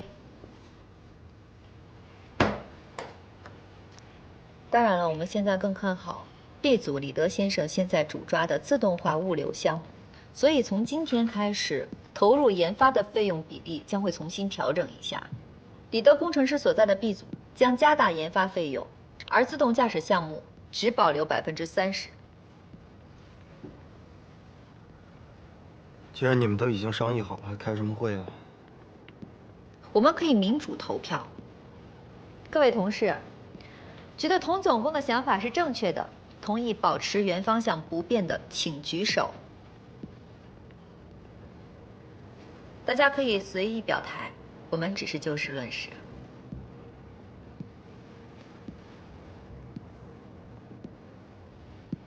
一共8个，很好。那么现在同意我的决定的，请举手。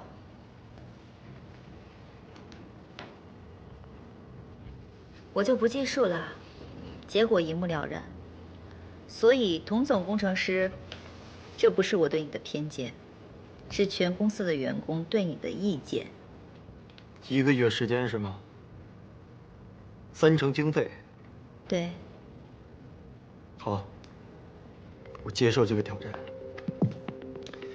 所以说，从现在开始，每1分1秒对我同意而言都非常的重要。接下来的会议，抱歉了，3家了。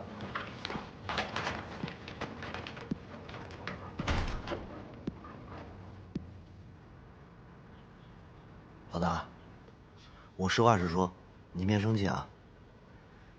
这1个月的时间，3成的研发经费，从技术角度上来说，根本就是不可能完成的任务。我既然话已经说了， 1个月之内必须要完成。就算我们的算法计划再完美，这时间、这经费，怎么可能将3层的路径设计全部照顾周全啊？不可能的。我还有个办法，你去找一下徐总，跟他好好说说，宽限一点时间，我想我们的胜算会更大。我了解你的脾气，你的性格，我也不想输啊，我也想赢啊。就算你为了我们全组，去找一下徐总，跟他说一句软话，好不好？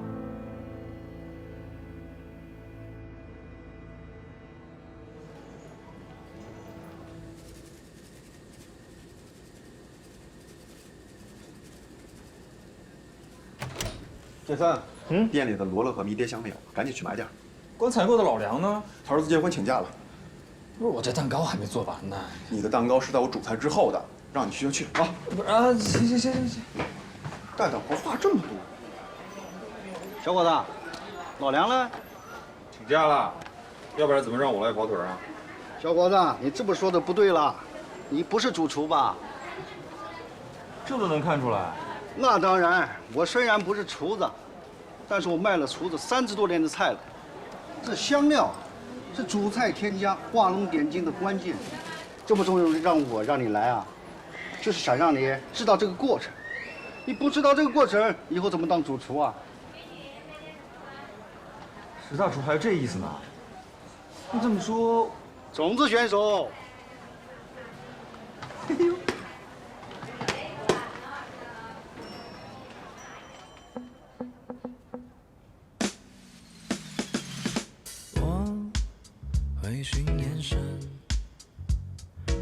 这个画面怎么如此美丽？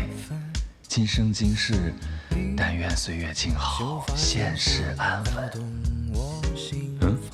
这话我是从哪儿看到的？今生今世，但愿岁月静好，现世安稳。内心翻滚。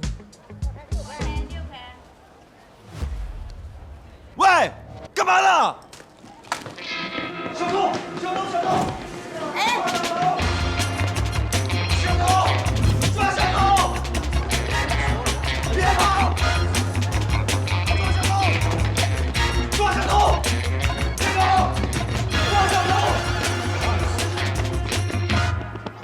抓小偷！别跑！抓小偷！手机哪里？对，这样子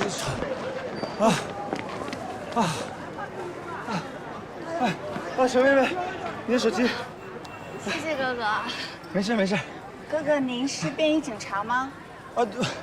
不是，我就是一名厨师而已。哦，我看您这么英勇，还以为，我叫小优，我可以请你喝杯咖啡吗？不用这么客气的，没关系。哎，我知道附近有家咖啡厅。走。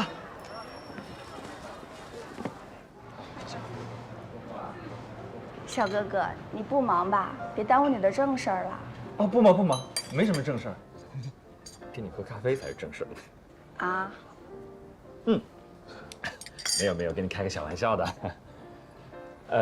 我叫李杰森，你可以叫我杰森哥，或者小哥哥。小哥哥。啊，对了，你一大早上去菜市场，你不上班吗？因为网上说一个城市的菜市场是一个地方的味道，所以我初来乍到就想过来逛一下，只是没想到发生这样的事情。要不是碰到你，我真的不知道该怎么办了。嗨，听你这么说，你是刚来上海了？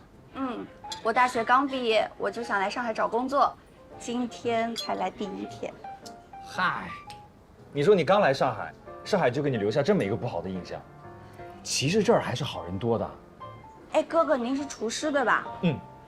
我觉得你一定是一个大厨，或者是店长之类的吧？对，嗨，其实我就是个普通的厨师，我没那么高的欲望。现在还有人没有欲望的吗？啊，没有，我的意思就是说，人不能有太高的欲望，脚踏实地做好自己不就行了吗？我觉得哥哥以后一定是一个大厨。那是。哎，你刚来上海找到工作了吗？还没有。哎，那我可以推荐你一个工作啊。真的吗？什么呀？来我们西餐厅当服务员，你愿不愿意啊？服务员。哦，那可不是一般的服务员啊，在我们西餐厅那可是非常高档的意大利餐。你要在我们餐厅服务员做得好的话，那你去别的餐厅当个主管或者经理，那不是小菜一碟吗？也是个锻炼的机会啊。您的意思是说可以去您的餐厅吗？当然可以了。我都不知道该说什么了，谢谢哥哥。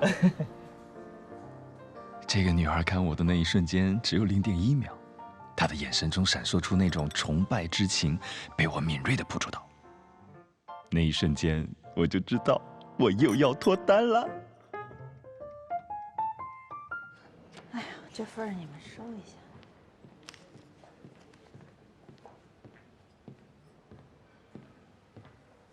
Yuki 姐，我可听说了，最近您为了招几个优秀的服务生，给你愁的，那头发都白了几根儿，那哪行啊？我多心疼啊！我得替你分担分担才行。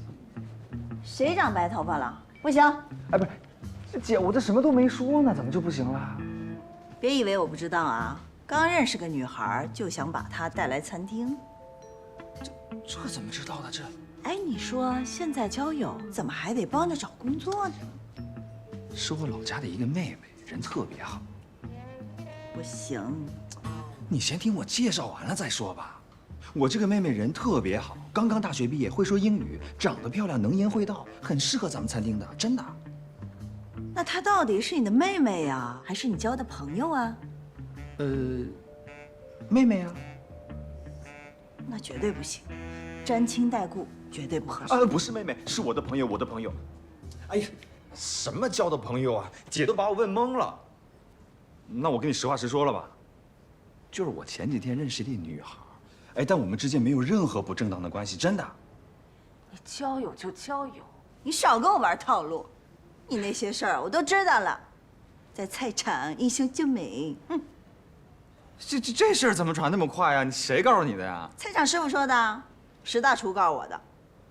看在你没有让我们 feel 餐厅丢脸的份上，明天让他来面试吧。好嘞，谢谢 Yuki 姐。Yes。陈静。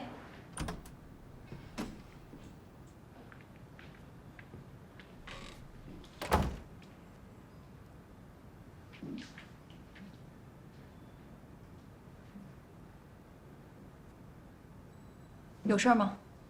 有啊，但是我不是想跟你聊会议上的事儿，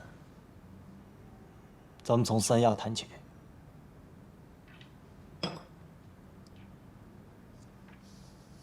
童宇，我今天认真的跟你说，今天我在会议上所有的分歧以及决定，真的是因为公司长期的发展而考虑的，跟三亚的事情没有关系。自动驾驶项目是我们 A 所所有人的心血。你今天设定的时间还有资金，你找特斯拉还有 Google 他们的技术团队让他们过来做，他们能来吗？他们能做吗？他们做不到。你不是在为难我，你在干嘛呢？他们做不到，所以该结束了。但是我不是他们，你不了解我，你不了解技术。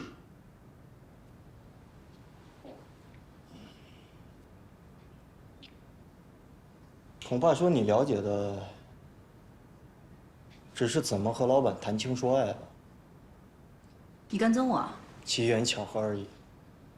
有些话不要乱讲，不然你会死得更惨。我好怕怕呀。还有，我比你想象的要了解的多得多。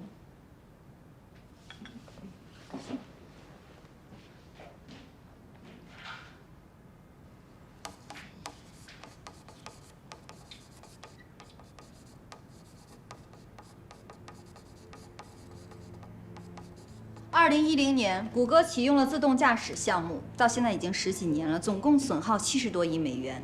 连他们都承认，他们的技术积累不足以支撑自动驾驶的量产落地。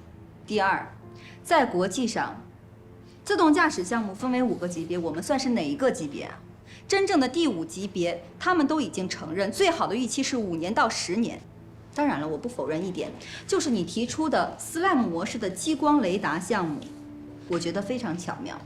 你所提出的 SLAM 模式是1988年所提出的，已经非常成熟了。你利用车辆自带的 GPS 与 RMU 与高精地图相结合，再与 SLAM 云点图像做对比，的确定位准确。但是我要说的是，你随后的线控项目和环境感知简直难于登天，尤其是环境感知，你所启用的深度学习方式确实是属于前瞻性的设计，但是就算在5G 全部覆盖的情况下，它的准确率和误报率是一场灾难。请问这一些1年、2年、5年，你能创造奇迹吗？我之所以因为了解你，所以我想给你一个体面的下课方式，我想让你知难而退，结束这一切。你是公司的领军人物，也是所有工程师眼中的榜样，我是给你面子。我现在希望你能够给公司面子，减少损耗，提高效益。减少损耗，提高效益。我看你眼里只有钱吧？我是很喜欢钱啊，但这是我的工作，不可以吗？这三亚的时候我已经看出来了。看来这2000块钱，你给的不是很愉快呀。无所谓，我非常痛苦。我记得曾经有一人跟我说过，在生意场上，有感情的人往往不会成功，只有那些冷血的贪婪者才会成功。因为你们的眼里没有未来，只有现实。还有事儿吗？我和江总要去开一个董事会议了，你自便吧。还有，以后不要说我不懂技术。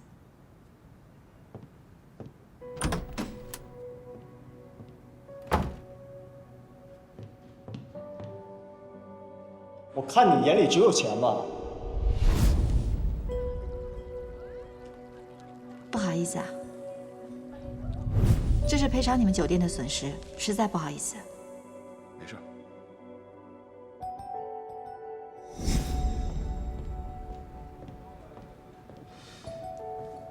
你说，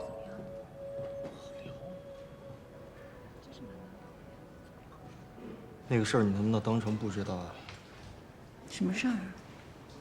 我家庭的事情。我不是一个多嘴的人，但是自己有儿子，还在公司里面装单身，你还真是有兴致。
你跟上，跟上！哎，你注意跑龙啊！这电！我说我给你发微信，你都不回了，气死我了！李杰森，我告诉你啊，这局要没你保赢。你拉倒吧，自己在那儿浪，我救你多少次了？跟着点儿，你推塔呀！不是你们跟你们小学生打有什么意思？你哥们出了一个大事，要告诉你们。你赶紧推塔呀！你推着呢，推着。我跟我们公司那女魔头彻底撕了。您的水晶正在遭受攻击。撕！这种人就是该撕破脸皮，光天化日之下居然敢拽你家一道。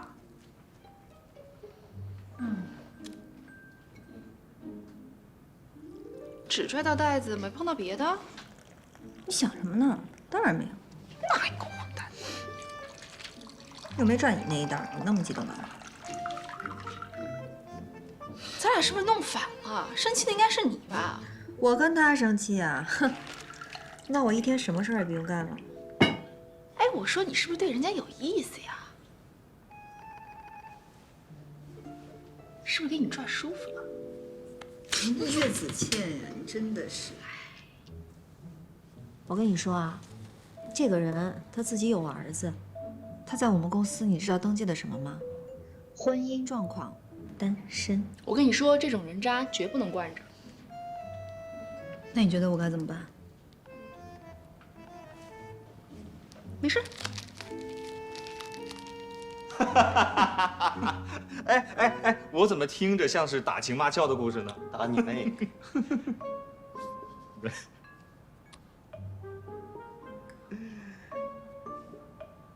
哎，你们快看，咱们在三亚的事儿被人爆出来了。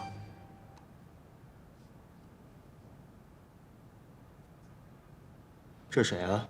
著名的情感博主啊，今夜解不约。你看看，你看看。他怎么可能会知道我的事儿啊？那谁知道呢？哎呦，这评论追的还挺快啊，3000多条了。哎，我看这评论还有说要开始人肉了。爱怎么肉怎么肉，我没做亏心事，不怕鬼敲门。谁啊107吗？找错了，在楼上。还说不怕呢，吓成什么样？去你！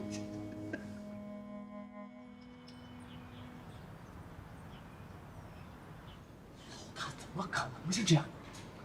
我不相信。不，我也不相信啊。但是你看，这不约姐的微博发的信息，都说得很清楚嘛。上个礼拜，三亚总工程师，除了那个已婚不明显，那其他什么不是在说咱们老大啊？我反正不信。哎，你看这句啊，色胆包天，在公司里公开骚扰，这不就说的那是？哎，我说呢，这徐总和咱老大一直不对付，这根儿啊就出在这儿呢。对呀，三亚就有不可告人的秘密，应该是。重点是，你说他俩谁睡的谁呀？这个不好说，咱们老大可不是这么主动的人。啊，对，我觉得呀，可能是徐总啊，他先主动的，咱们老大就顺其自然呗，对吧？这想好完了之后，这徐总就受伤了。女人啊，受伤之后是最可怕的动物，万年流血不死的，是不是？我看你们想象力挺丰富啊。敲代码的时候怎么没见你们有这么多想法？我们就随便聊聊。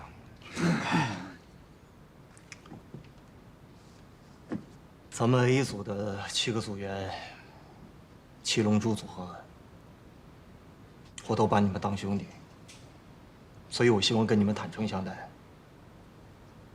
刚才你们在微博上看到那个东西是真的，一部分啊。但是现在开始，不管他怎么想，这场仗，我们是不是应该不会认输？这场战斗，你们愿意站在我的身边吗？愿意。好，从现在开始，我希望你们每一个人不能迟到早退，还有任何的动摇，因为现在开始，这里，它不是公司，而是一个战场。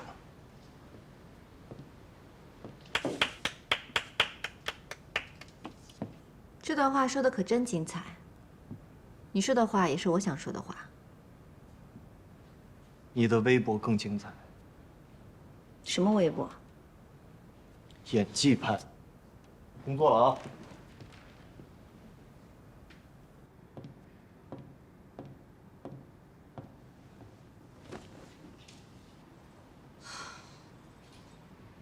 说我微博更精彩，他什么意思啊？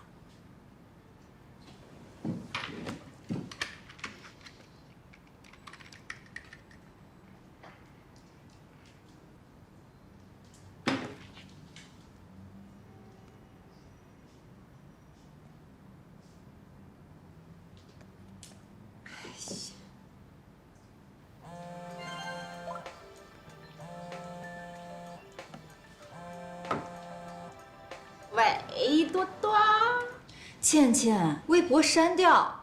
为什么呀？你知不知道现在评论和转发都过万了？所有人都在猜这个人间极品渣是谁。倩倩，我跟你讲啊，这只是我们工作上的就事论事儿。再说那些事儿，都不应该再提了呀。那怎么行呢？我现在突然删掉，算怎么回事儿啊？我不和我的粉丝交代啊，我不要面子的。可是这是我的事吗？这个事儿呢，你放心，是我的个人行为，和你也没关系啊。再说我也没指名道姓，对不对？我呢，只是想抒发一下对这种男人的憎恶，顺便给他施施压。你这菩萨心肠就给我收一收，老娘替你伸张正义，听到没？不说了啊，拜拜拜拜。哎，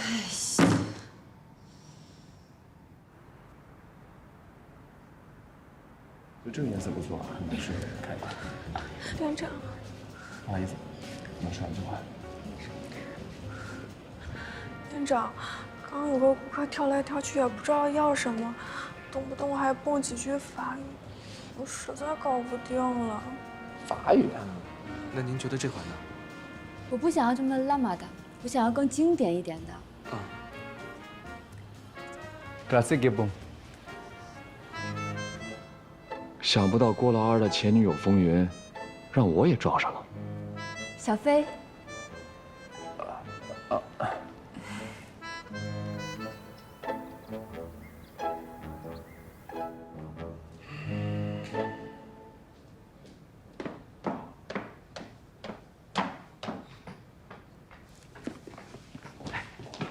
Yuki 姐，小优怎么样？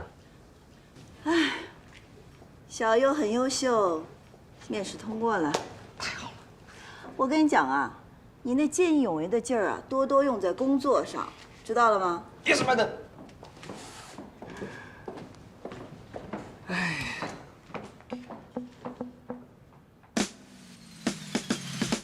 我会寻眼神。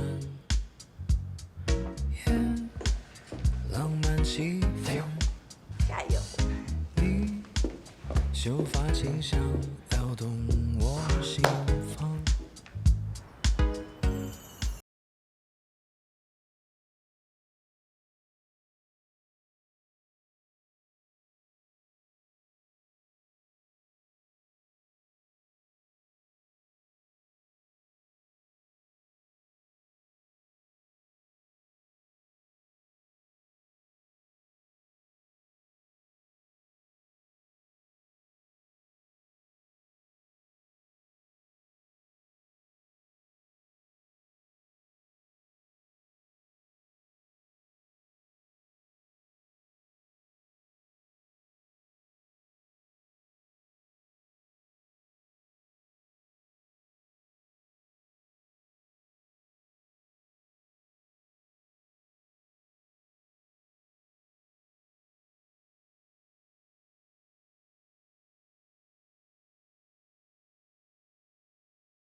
啊？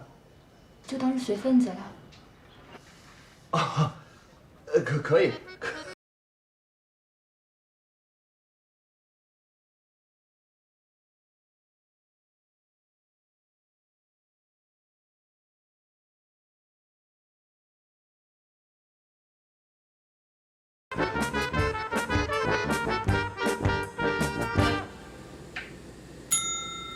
5号台牛排。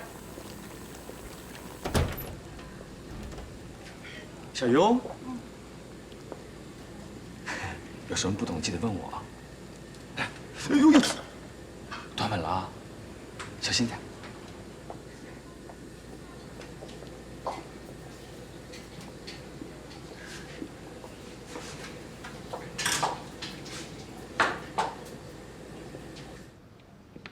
小优，累不累啊？工作还习惯吗？挺好的。啊，那就好。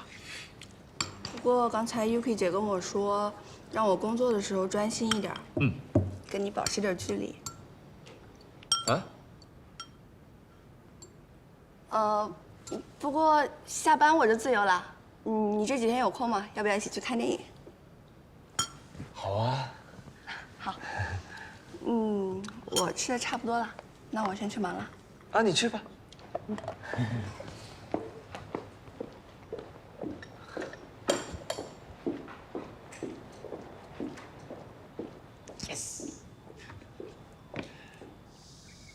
宋代的朱熹理学出现以后，女性的地位开始下降，男女之间的感情也逐渐开始受到压抑。例如朱子说：“存天理，灭人欲。”其实人类的欲望又怎么能够被消除呢？人非草木，岂能无情啊？但是受到时代压抑恋爱中的人，一年可能只见1次面，而且就在元宵节，月上柳梢头，人约黄昏后。其实大家可以试想一下，如果一年就只谈1次恋爱，悲剧吗？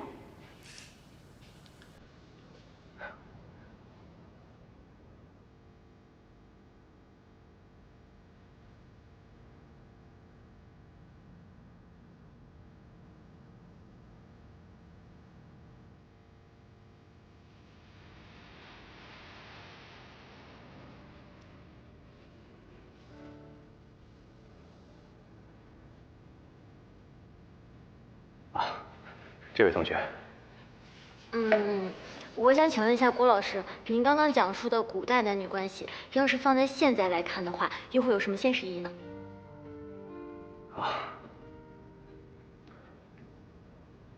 相比之下，现在的男女追求感情更自由一些。今天你爱我，明天我爱你，如同儿戏一样。木心有一首诗叫《从前慢》，我相信大家应该也听到过。车马很慢的日子里，一生只能爱一个人。但是现在，爱情好像变成了快餐。你喜欢我，我也可以喜欢别人。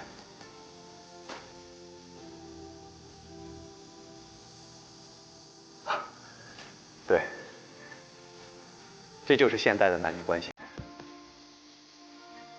我再给大家讲一下一对清朝的男女佳人。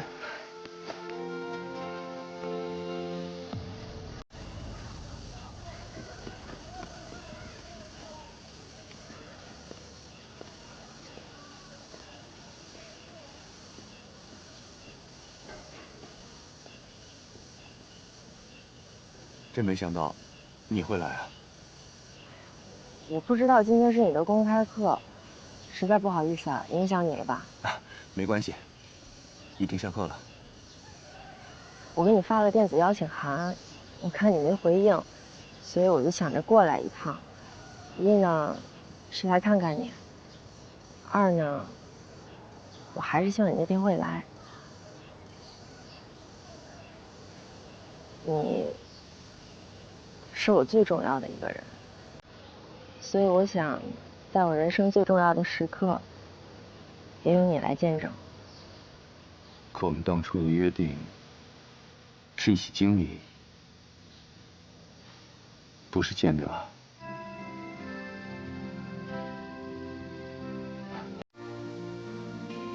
不好意思啊，我这人不太会说话。其实我的意思是，知道你要结婚了，我真的很高兴。你放心吧，我会去的。你赶紧回去吧，到时候见。再见。再见。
在跟谁发信息呢？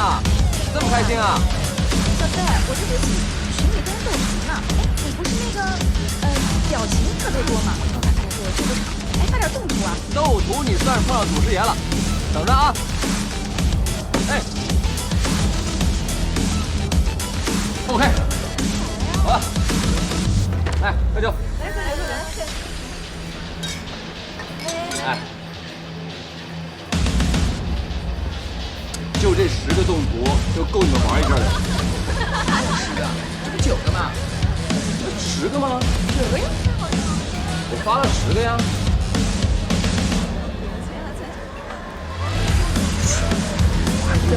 怎么了，小飞？没事。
只有在这里，你才会感觉到平静。现在你遇到了人生中最大的困境，有人想要夺走你最真实的东西。你不会让这一切发生的，而你也在看着我，对吗？水珠滴滴滴在我的窗前。